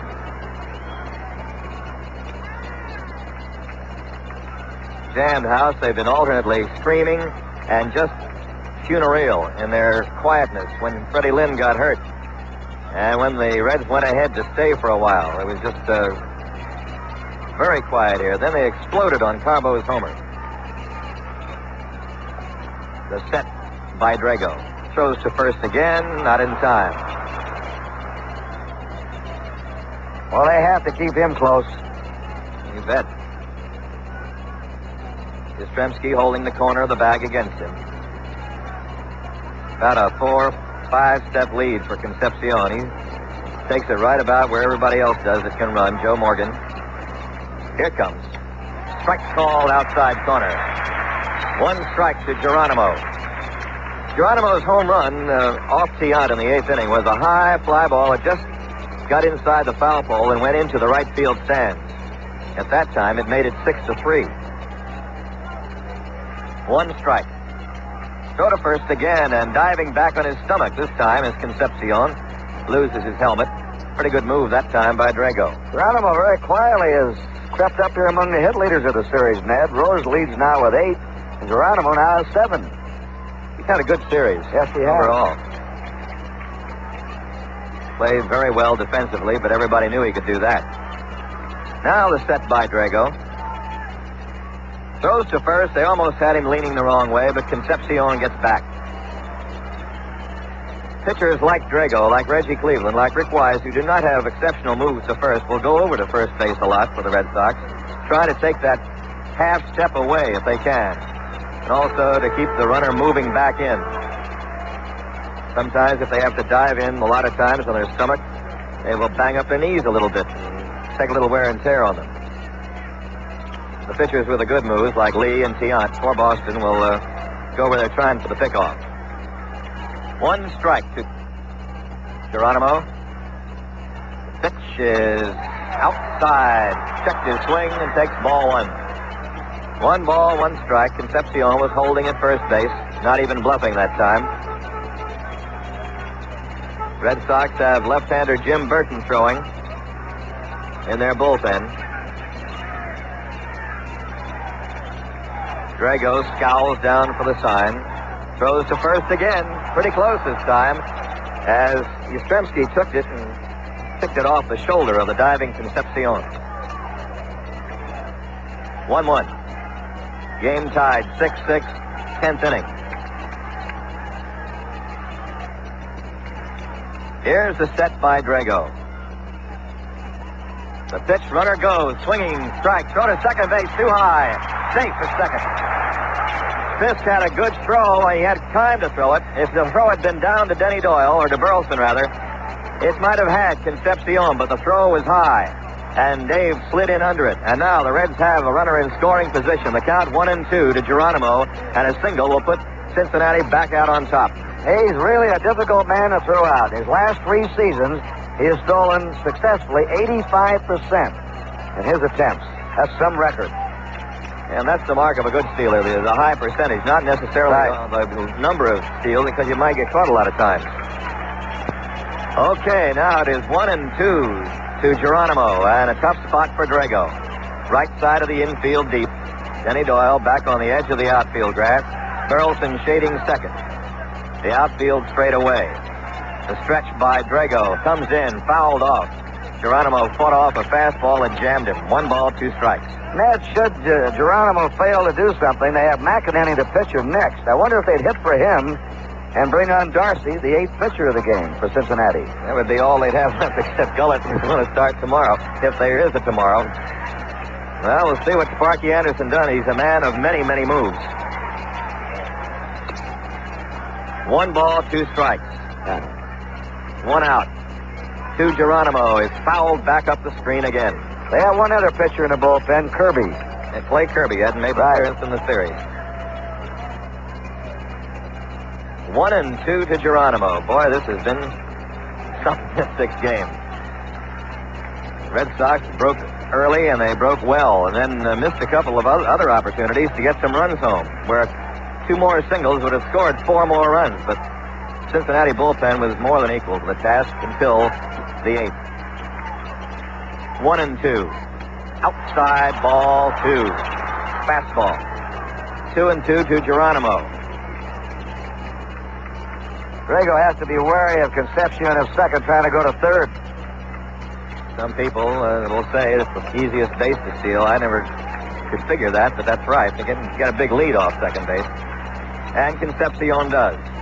Burleson tucks himself in toward him and a little bit behind him.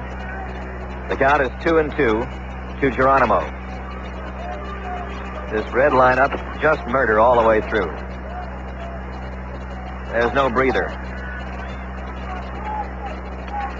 Long look by Drago. Geronimo levels the bat back and forth. Now the right-hander, Drago, checks second base twice, 3 times, comes in with a pitch, and is inside, ball 3. Just missed with his fastball, and now it's 3-2. And the Reds are the ones with the advantage right now. The level of this game has been up and down and swaying back and forth. They have Dreesen, a left-hander, in the dugout if they need him, and he's a good hitter. 3 balls, 2 strikes. Dick Drago set with a payoff. Here it is. Strike 3. Got him. Foul tip that Fisk held on to. A big strikeout for Drago.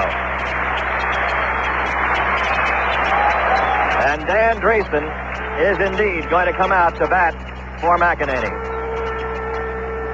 Dan Dreesen making his first appearance in the series as a batter. And anything at all. Flynn, Dreesen, Plummer, none of them has appeared. Dreesen hit .261. or 281 on the year. He had 7 homers and 38 RBIs. Right now, Darrell Johnson wants a word with Drago and with Carlton Fisk. That's a very big strikeout for Drago. The lead runner is at second base now. Dreesen, a left-handed batter, is going to bat for McEnany. And, of course, you got Pete Rose on deck, so you don't put Dreesen on, I don't believe, with first base open. You got Rose has been so very important to this ball club, and he's been such a factor in this game and in most games of this series. Johnson has had his word with Drago, and Dan Dreesen will bat. This is a fellow they thought was going to be the end-all to all their third base problems a couple of years ago. He didn't do the job in the field, and then Rose came on. His best position is first base. That's his natural position and where he'll probably wind up. Right. Well, he's an aggressive left-handed hitter. He digs in, bends slightly from the waist with a closed stance. Concepcion at second base. 2 out, 10th inning. Tie game 6-6. Drago pauses. Pitches. Strike called outside corner. Just nipped the black on the outside slice. 1 strike to Dreesen.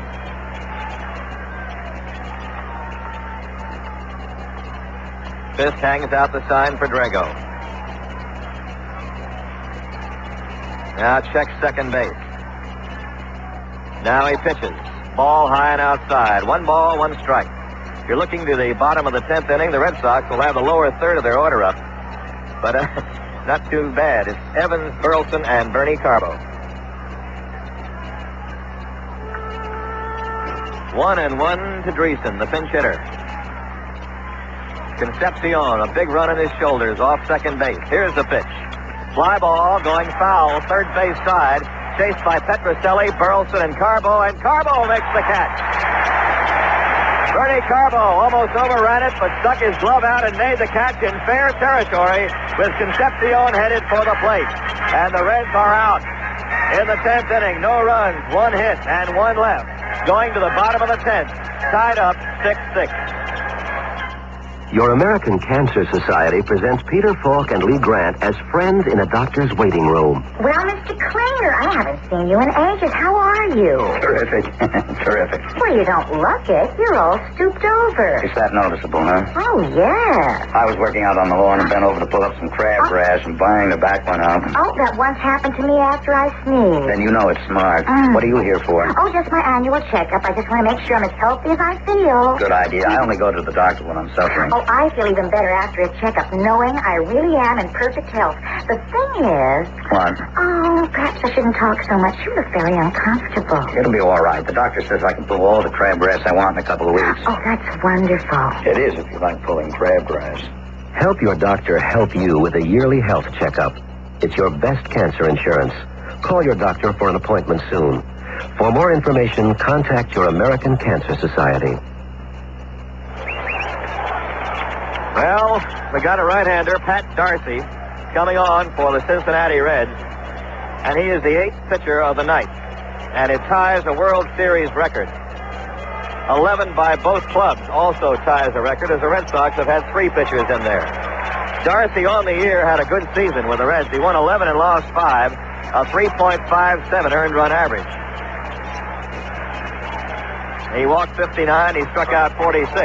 So he's not a strikeout pitcher tight. He is making his second appearance in the World Series. He has worked 2 innings and has given up 2 hits and 1 run. Walked 2, had a wild pitch. Dwight Evans first up as the Red Sox bat in the 10th inning. The game tied 6-6. Darcy relieving McEnany, who they hit for. Swinging foul tip off the bat of Evans. Evans is 1 for 4. He doubled to right field in the 4th. There was an inning where the Red Sox had a chance to score. They had a double by Evans, a walk to Burleson. Sacrificed by Tiant. Tiant got runners to second and third, and then they bore down and got Cooper and Doyle on grounders. Swinging strike as Evans swung right through a slider. Red Sox had another big opportunity with the bases loaded in the 3rd, but Petrocelli struck out. So the big bullpen of the Big Red has done quite a job. This one is over the head of Evans and back to the screen. That is definitely ball one. 1 ball, 2 strikes to Evans, who fanned his last time up. Darcy, tall right-hander, with the sign, with the pitch. Low, ball 2. Red Sox have Reggie Cleveland throwing the bullpen now out in right center. Here's the 2-2 delivery. Ground ball stopped by Darcy over toward first base. Picks it up, throws in time. Darcy knocked the ball over toward the first base line and chased it down and threw Evans out. 1 away in the Red Sox 10th. Number 7. And the pestiferous Rick Burleson is up. He's 0 for 2, but he's walked twice. Bernie Carbo on deck. Joe Morgan comes in to talk to Darcy. The Reds have been on the brink of winning this World Series tonight. They also were on the brink of having it go to the 7th game. And so far, it's still tied. The pitch to Burley is a ball outside. 1 ball, no strike. Rick has been a surprise at the plate. Too many for getting the base hits he's gotten. 7. Pitch is low. Nope, got the corner for a called strike. 1-1. 1 ball, 1 strike.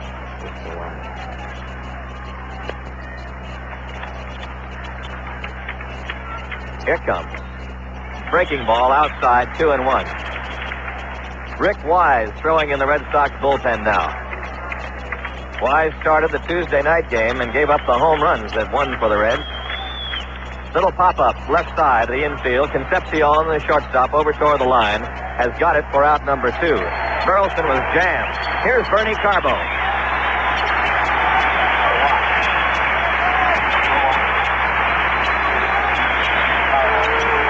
Bernie Carbo made this a brand new ball game when he came up as a pinch hitter in the 8th inning. With 2 on and 2 out, he hit a home run into the center field bleachers to tie it 6-6, and that's where it stands right now. In this series, he has been to bat 3 times, has hit 2 home runs and a line drive to left. He's had 1 home run to left, 1 to center, and a line drive to left field. He's hit the ball hard every time up.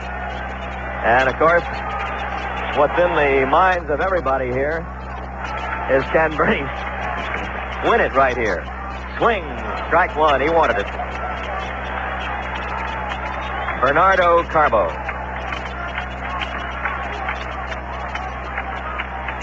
Against his old ball club. They drafted him number 1. Swings, misses an off-speed pitch by Darcy, and quickly the count is 0-2. It was a 2-2 pitch that Carbo hit in the 8th inning for the game-tying homer. Darcy looking very sharp out there here in the 10th.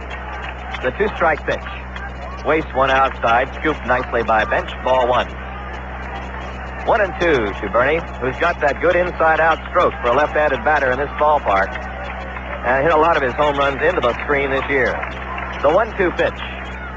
Inside and low, ball 2, 2-2. The outfield plays him around to left. They do not play him to pull. Griffey, the right fielder, is at the midpoint of the bullpens in right center. 2-2 delivery. Swing and a miss, strike 3. They get him this time. And that's all for the Red Sox on a strong performance by Pat Darcy. 1, 2, 3, they go in the 10th. At the end of 10 innings, it's Cincinnati 6, the Red Sox 6. Want a good start toward a thicker, greener lawn? And put down some good, rich Scotch Turf Builder. You may not realize it, but this is the time of year when your lawn is going through an important growth period. A time when it sends out thousands of shoots to thicken itself. Scotch Turf Builder is chock full of the nutrients that your lawn needs.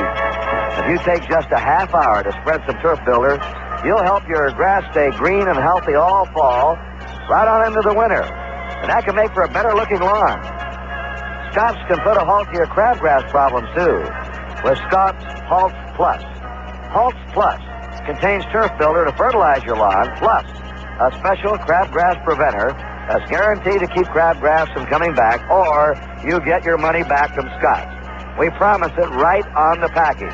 You'll find Turf Builder, Halts Plus, and all of our other lawn care products at your local Scotch retailer. Stop in soon. Scotch wants you to have a lawn that you can be proud of.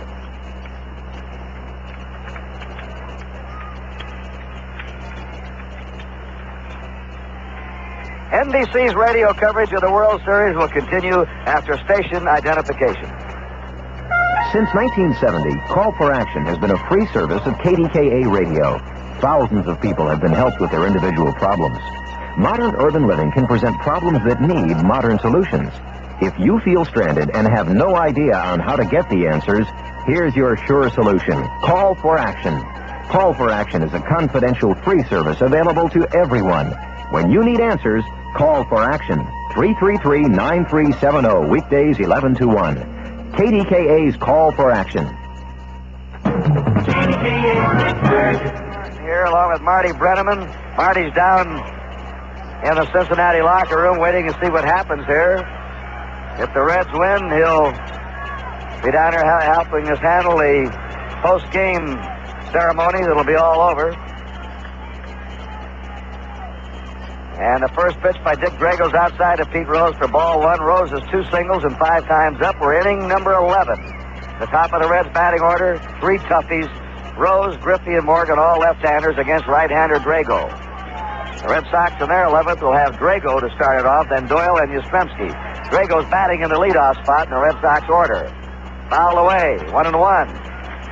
Well, what dramatics we had. In the 8th inning, trailing 6-3, Bernie Carvel hit a 3-run pinch hit homer to tie it. And the Red Sox loaded the bases. In the last of the 9th inning, nobody out and failed to score. Rose fouls it away.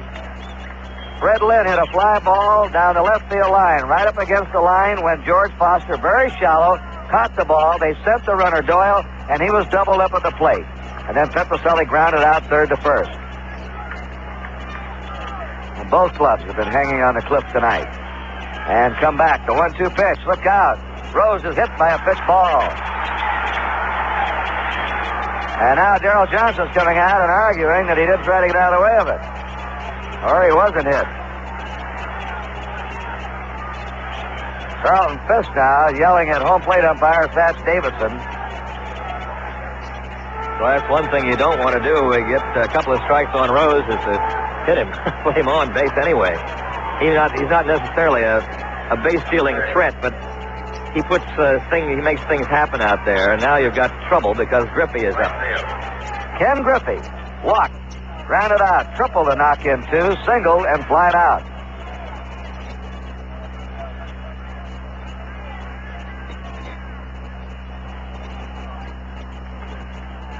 We're getting double barrel action now in the Red Sox bullpen. Jim Burton, I think, has joined. Is Rick Wise still working out there, Ned? No, it's Dick Pole. Dick Pole, a right-hander, and Jim Burton, a left-hander. Rose at first represents the lead run. The throw to first, Yastrzemski was coming off the bag and charging toward the plate. Beg your pardon, that's Willoughby out there. Jim Willoughby now. Jim Willoughby is warming up. Will they have the bunt on? Or will they have Griffey swinging away? Drago stretches and throws. Outside, a ball, 1-0. Game tied, 6-all. Top of the 11th inning. Griffey looking down for a sign from his third base coach, Alex Grammas. Joe Morgan's on deck. 1 ball, no strikes. Here's the stretch by Drago. Now the pitch. High. He's getting into trouble with his control. Ball 2, 2-0. Griffey looked like he wanted to bunt that one, but it was too high. He'd have popped it up trying to bunt. 2 balls and no strikes. The wind is still blowing out. The batter's breeze tonight. The 2-0 delivery. That's an excellent bunt by Griffey. Fisk throws to second. Force out. Carlton Fisk got him. Rick Burleson covered. A great throw by Carlton Fisk as he gunned it to Burleson at second for the force on Pete Rose. And that was a good bunt by Griffey. Now Joe Morgan's up. Morgan, after failing to get the ball out of the infield the first 3 times, singled to left in the 7th and fouled out in the 9th. He's 1 out of 5. Johnny Bench is on deck.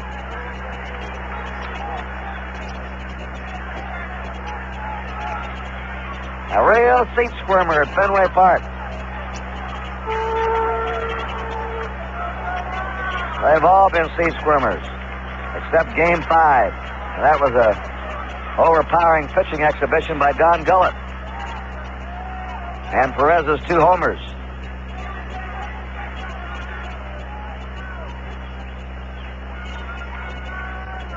One away. Morgan a batter. Throw over again. Griffey back. Griffey can run.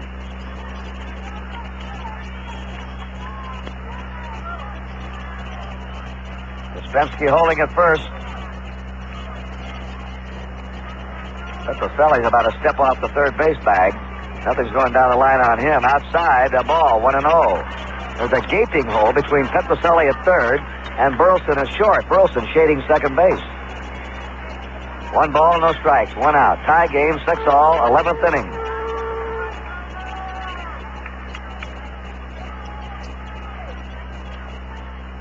We're past the witching hour now. 7 minutes past 12 Eastern Standard Time. Fastball for a call strike to Morgan. 1-1.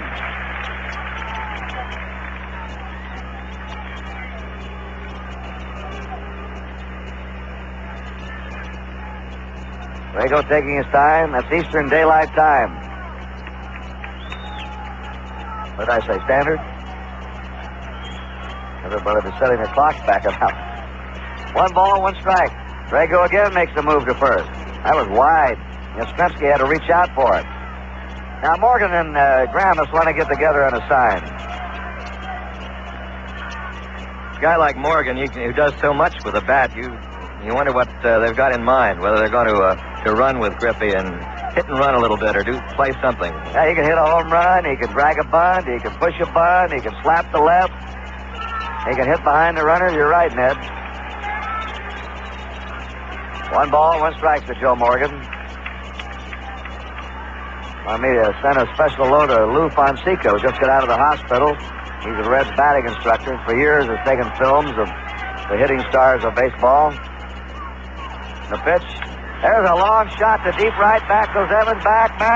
And what a grab! Evans made a grab and saved a home run on that one. Throws to first for a double play. Double play. Yastrzemski to Doyle. Evans to Yastrzemski to Doyle as Evans robbed Joe Morgan of a home run, jumping high in the air and snagging that ball out of the right field grandstand. Well, he is some right fielder. The throw came back into Yastrzemski, and he flipped it over to Doyle for the double play. 9-3-4. An unusual double play at first base. No runs, no hits, and nobody left.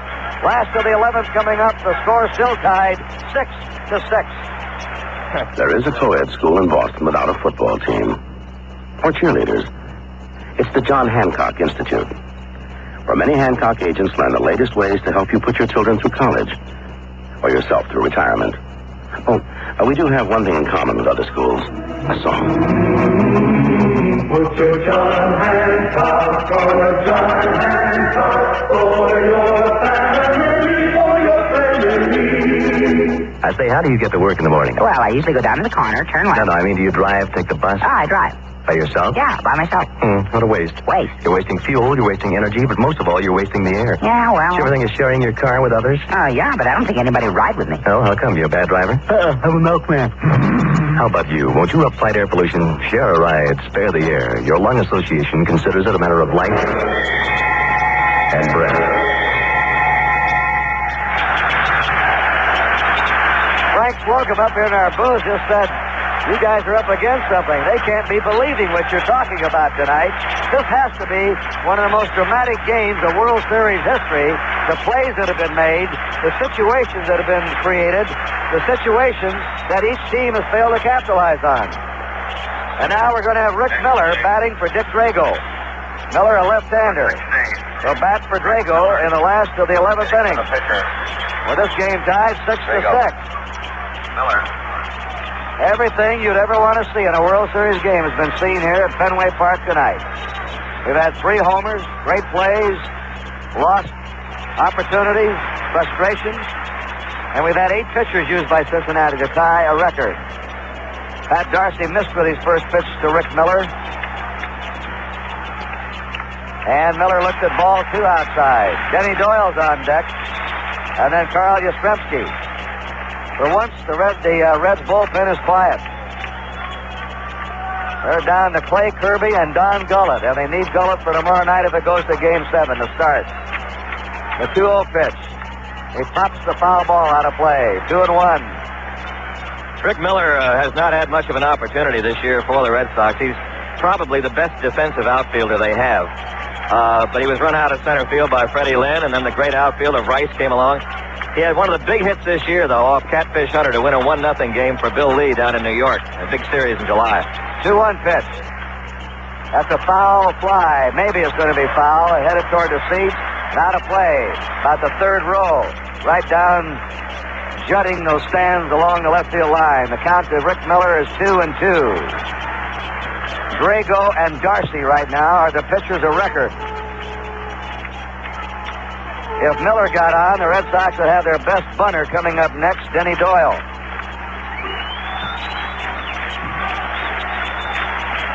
Marky Anderson's been saying through the series that Dwight Evans has been the most impressive player to him in the Red Sox. He says that boy is some fielder, and he's made some big hits against us. That was a great play Evans made in right field, robbing Morgan of a potential home run. 2-2 count. Miller asks for time and backs out. Last of the 11, a tie game. Miller's the leadoff batter for the Boston Red Sox. Fouls it back, and the count holds at 2-2. Funny, everybody thought that the interest in baseball would have waned after all this rain and the edge would be taken off the two teams, but this is the best, the most exciting game of the whole mess. And I knew, Ned, that once they threw that first pitch tonight, everybody would be right back into it. And we're fans, players, everyone. 2 balls, 2 strikes to Rick Miller. Play to the opposite field. He hits a fly ball to left fielder Foster, is waiting for it, and Foster has it for the out. 1 down for the Red Sox in the last of the 11th. Here is Denny Doyle coming up.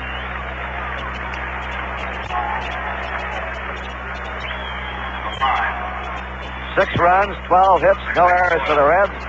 6 runs, 9 hits, 1 error for the Red Sox.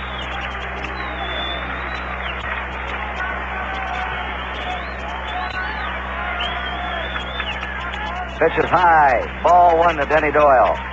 Doyle's had a double in 4 times, and he's walked. Scrappy little left-handed batter. The 1-0 pitch. Fastball for a strike, 1-1. Nolan started. Dion started for the Red Sox. Dion went 7 innings. Nolan just 2 innings. Slashes it foul out of play. Darcy's throwing hard. 1 ball, 2 strikes. Think anybody's left? Not a soul. It's going to be it's going to be a short night to sleep in, I tell you this. The 1-2 pitch. He dribbles a ground ball to shortstop Concepcion, who charges, snaps the first good play, and they're 2 down. Carl Yastrzemski's had 3 hits tonight in 5 times. Yastrzemski. First base, Yastrzemski. He's now had 8 hits in this series to tie Pete Rose. 2 out, bases empty. The game tied 6-6. The fastball for a strike. 1 swing of the bat is all the Red Sox have really had off Cincinnati relievers. They scored 3 in the first and 3 in the 8th, and that was a pinch hit homer by Bernie Carbo. The 1 strike delivery. Foul ball back, strike 2. Darcy right ahead of those hitters. 0-2. We go to the 12th inning. The Reds will have Bench, Perez, and Foster up, right-handers. 2-strike count. Low, a sinking fastball, 1-2. 2 down, bases empty. Carlton Fisk on deck. Perez crowding that first baseline. He doesn't want the ball to get by him. Morgan is out in the grass a step or 2 at second base. They outfield deep. And there's a ground ball hit off the end of the bat to Concepcion, his throw, and the Red Sox go quietly down 1-2-3 in the last of the 11th. We're going to the 12th inning at Fenway Park, and the game is still tied 6-6.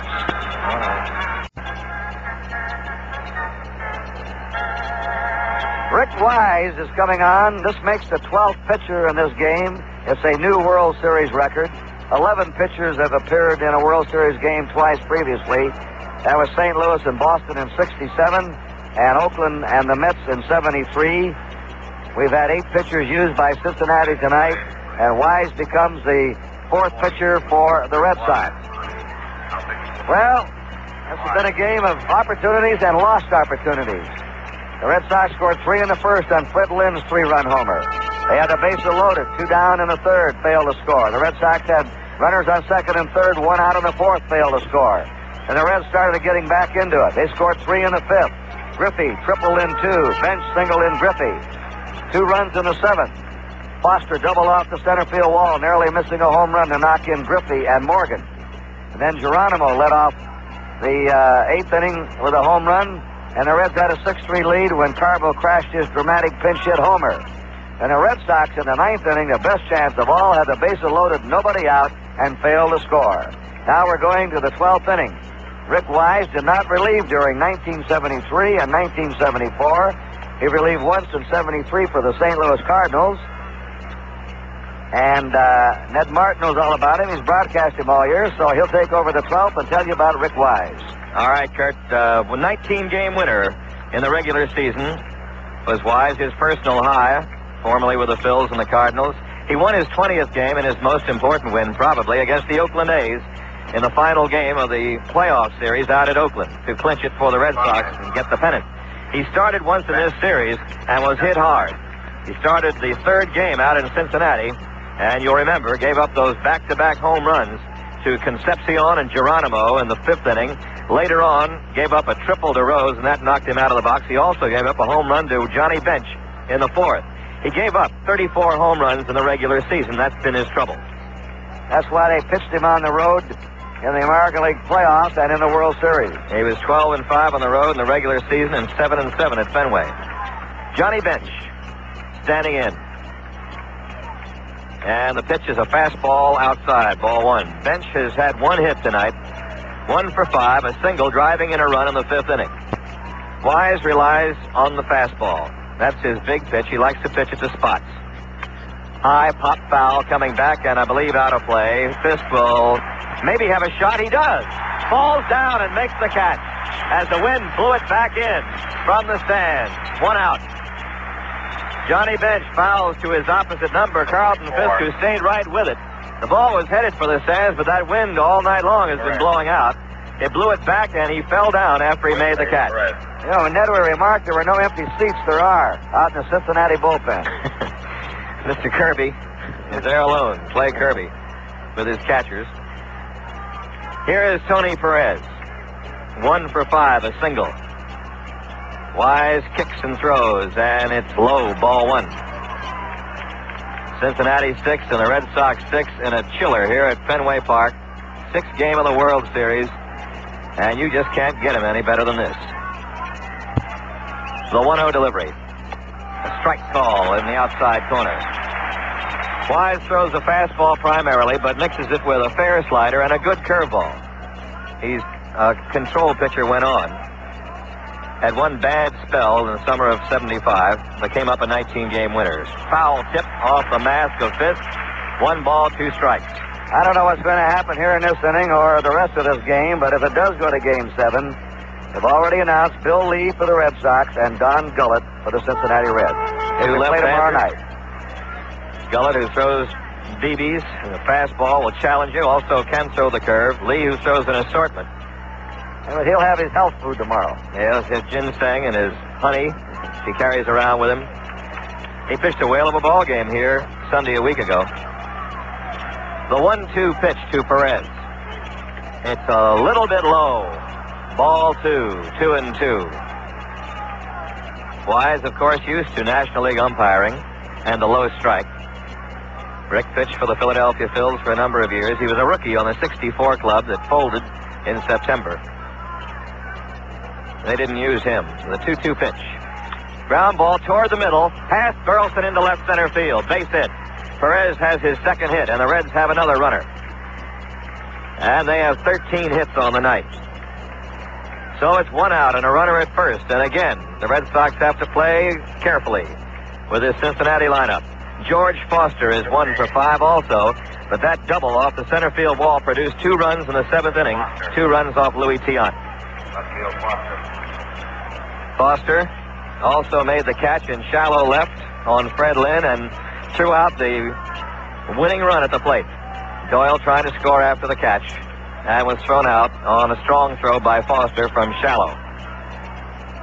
Here's the set, the pitch by Wise. It's a strike call picking up the outside corner. Perez at first base stole a base in this series to the surprise of everybody, mainly because they didn't bother with him out at Cincinnati, and it turned out to be a big stolen base. Now they are bothering with him. Yastrzemski holds the bag closely. Perez a short lead. The pitch to Foster, ground foul off to the left. This fellow's been dangerous in this park, Foster. He's hit well. He sure has. He made the big fielding play tonight for the Reds and has hit well consistently throughout the series, and particularly here. Ken Griffey has been another Cincinnati Red who has been tough in this series at the plate. He's had a fine series. Single and a triple for him tonight. 0-2 to Perez.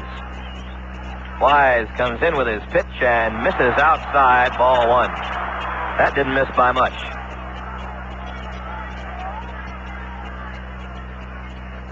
Perez went 0 for 1 against Wise in Cincinnati. He walked once, and he stole his base with Wise in there.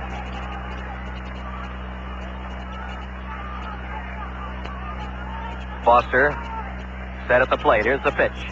Little looper to left field. Going to be trouble. Drops in for a base hit. Carbo picks up. Runners at first and second, 1 out. A handle hit. Looping into left field off the bat of Foster. And Wise is in a jam. 2 on, 1 out, and the batter is Concepcion. 13. And the Reds come running at you again. Boy, do they put pressure on. Wise has given up a ground ball single just out of the reach of Burleson into center field, and a looping handle hit into left field, but they're like line drives in the box score. Can you use another cliche in an already over-cliched series? Concepcion is 1 for 5 also. He singled his last time up, and he stole a base. The Red Sox infield at double play depth. Petrocelli just a step off the bag at third. Yastrzemski very wide of the bag at first. It's a strike call on the outside corner. The outfield is straight away on Concepcion, a right-handed batter. Perez at second. Foster at first. 1 away. Game tied 6-6, 12th inning. Rick looks in, gets the sign. Here's his pitch, and it's high outside, ball 1. 1 ball, 1 strike.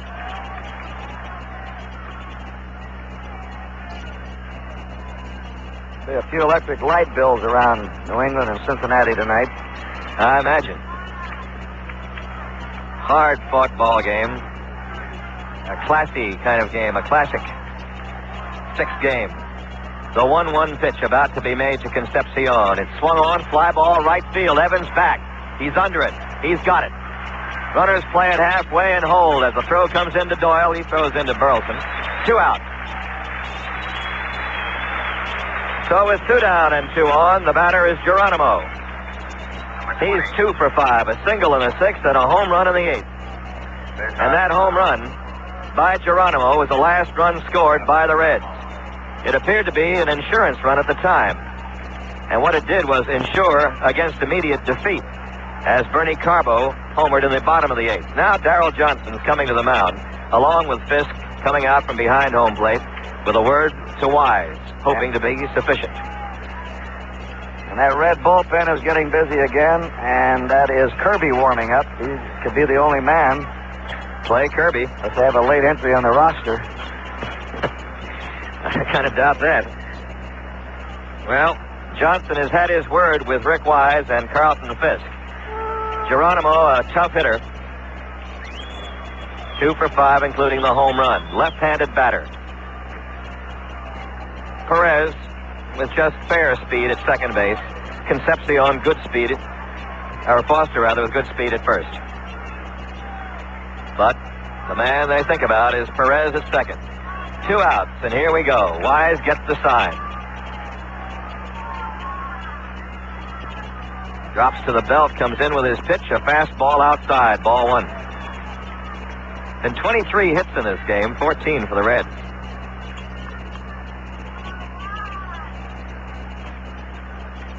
One and nothing to Geronimo. Carbo moves a little bit in left field. Here's the pitch. Foul back. Good rip, but it runs up the screen. 1 ball, 1 strike. 12th inning, 6-6. I tell you, if the Reds win this one, they'll know they've been in something, a cat fight here. The Red Sox have died hard. They haven't died yet. They're looking forward to Game 7, and they almost had it in the 9th inning. 1 ball, 1 strike. The pitch by Wise, a fastball outside, missing by just inches, and it's 2-1. He's trying to pitch Geronimo away. He's trying to keep that ball outside on him. And Bernie Carbo's playing over toward the left field line. He'll give him something to the opposite field because he did pull a home run earlier into right field. Burleson a step or 2 towards second base. Wise looks back there, comes in with his pitch. It's swung on, missed, strike 2. He buzzed a fastball about shoulder high right by him. 2 balls, 2 strikes, 2 outs, 2 on. The Red Sox 12th will have Fisk, Lynn, and Petrocelli scheduled up. 2-2 to Geronimo. Wise looking down through the spectacles, gets the sign. The pitch jams him, strike 3 call. Wise strikes out Geronimo, and that ends the inning. Fastball, no runs, 2 hits, 2 left. Going to the bottom of the 12th. Cincinnati 6, Boston 6. You may think your lawn doesn't need to be fertilized this fall because soon it's going to go to sleep for the winter. That's not the way nature works. Right now, your lawn is going through a vital growth period, sending out thousands of grass shoots to thicken itself. So it needs fertilizer now, just like it did last spring. Here, we're going to the last of the 12th inning. Carlton Fisk, Fred Lynn, and Rico Petrocelli for the Red Sox against Pat Darcy. We've had 12 pitchers in the game, a new record. It's all tied 6-all, and here's Ned again. Okay, Kurt. Now it's Fisk up, and he hasn't had a hit since the first inning. He singled then. He has been intentionally passed twice. He is 1 for 3 officially. Game tied, 6-6. Darcy pitching. Fisk takes high and inside. Ball 1. Freddie Lynn on deck. There have been numerous heroics tonight, both sides.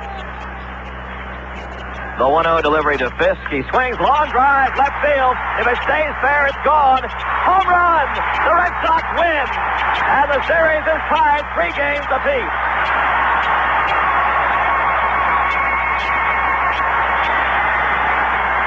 Carlton Fisk hit a 1-0 pitch. They're jamming out on the field. His teammates are waiting for him. The ball hit the foul pole, and the Red Sox have sent the World Series into Game 7 with a dramatic 7-6 victory. They had a chance to win into the 9th with the bases loaded, nobody out. They were trailing by 3 runs when Bernie Carbo came up in the 8th inning and hit a pinch hit 3-run homer. What a game. This is one of the greatest World Series games of all time that had everything. Home runs by Lynn, Carbo, and Fisk for the Red Sox. Geronimo hit a home run for the Cincinnati Reds. And so, tomorrow night, 2 left-handers go at it to decide the championship of baseball for 1975. Bill Lee for the Red Sox and Don Gullett for the Reds. The winning pitcher is Rick Wise, and the losing pitcher is Pat Darcy.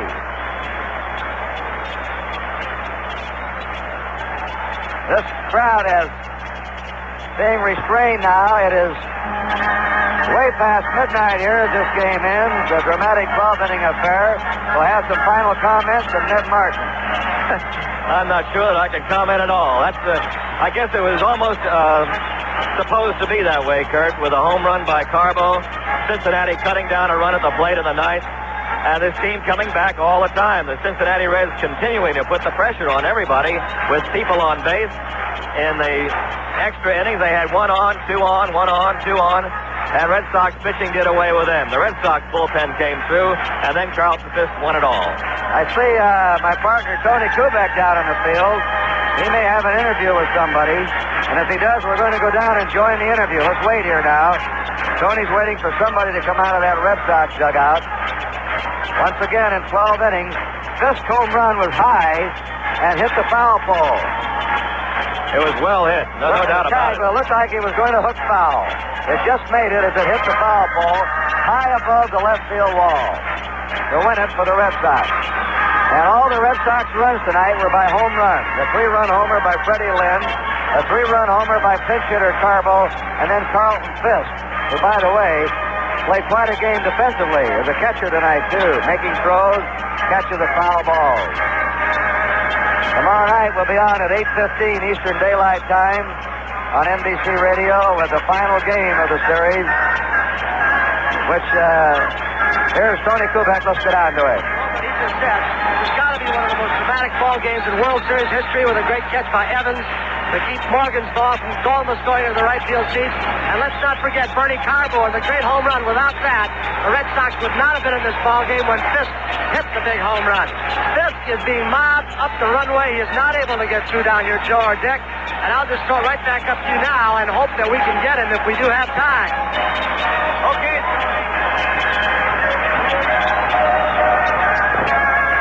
Well, as you heard Tony, he was trying to get Carlton Fisk on, but he was being mobbed in the runway. Meantime, let's pause right now for this message.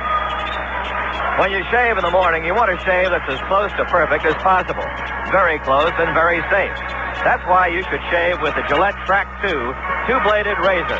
It shaves real close, because as the first blade cuts the whiskers, it stretches it out, so the second blade can cut off an extra piece of whisker. And it shaves you safely because the blades are both reset. So start shaving with the Gillette Track 2 shaving system with regular or adjustable cartridges, and start giving yourself the closest thing to a perfect shave. It's extra innings. You're excited. You're hot. All right, let's cut down to Tony Kubek now and Carlton Fisk. Had a great effort from everybody on our pitching staff. I just happened to get a ball. I didn't know it was going to be fair or foul. I knew if it was fair, it was out of here. Emotions ran rampant, as everybody knows. Another cheer going up. Bernie Carbo is going down to an interview room in the left field stand.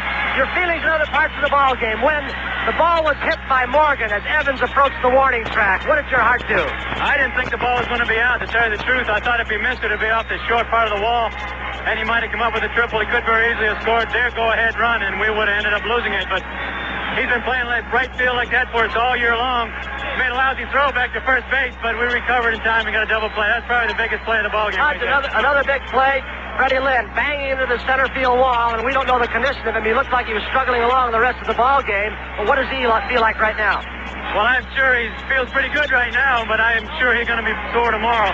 He jumped up and hit his tailbone on the cement wall, and you know how that hurts. He can't get up very good, but he showed me a lot of guts staying in the ball game. He's one true competitor, as he's shown everybody all throughout the year. He's going to be sore tomorrow, but he's not going to miss it for anything. All right, you're taking it on the strength of your home run to the 7th game of the World Series. It'll be Bill Lee versus Don Gullett, two left-handers, and a little bit of a comment on that, if you will. Well, they're two opposites as far as pitching goes. Bill's a control pitcher. He has to have a good sinker in order to be effective in this ballpark. Don Gullett's a hard thrower, as like a Vita Blue, maybe his ball might be a little too straight in this ballpark. I didn't think he threw too well his first game in here. Maybe the wall had an advantage for us with him throwing. He's going to have to be pretty careful, especially if the wind's blowing like it is today, if it's blowing like that tomorrow. Hi, Jenny, your family are here at the ballpark? Everybody's here, except my kids. I'll let you go handle your press conference, and congratulations on, well, a dramatic home run, one that'll go down in the history of baseball. Thank you very much. Thank you. All right, thanks to Carlton Fisk. Let's go now back upstairs. All right, that's it. And we'll tell you that, again, it's extra innings, and you're excited and you're hot. We have a message for you. How do you know your antiperspiran's still working? Your clothes will tell you. If they don't look and smell fresh, you need new Right Guard Double Protection Antiperspirant. A guy's shirt out of the bleachers just told him he needs it. I imagine a lot of shirts tell them they need it right now. And a fan's sweater in the grandstand just told him he needs it. This new Right Guard helps protect you and your clothes from wetness, stains, and odors. New Right Guard Double Protection. Your clothes will tell you if you need it. Now, that message is done with, Mr. Gowdy.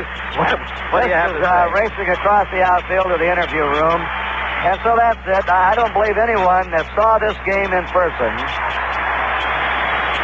And we have veteran writers, veterans of broadcasting, TV here, fans. I ran into one man from Chicago who's seen 40 World Series now in succession. There hasn't been a better game than this one with so many dramatic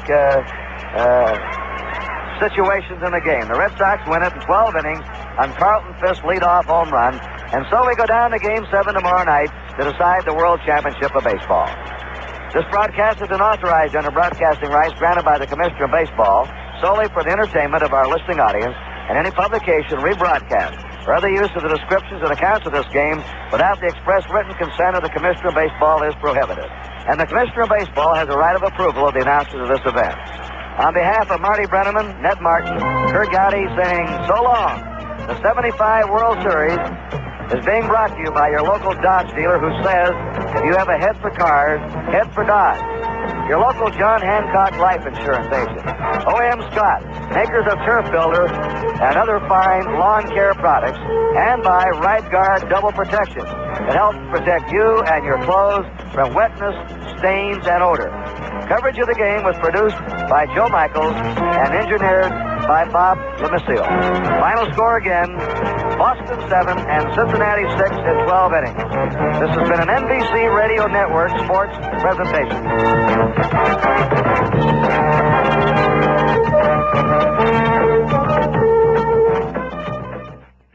WWSW Sports Time, now 6:53. Boston wins 7-6. Seventh game tonight. Reds' hearts now in their gullet.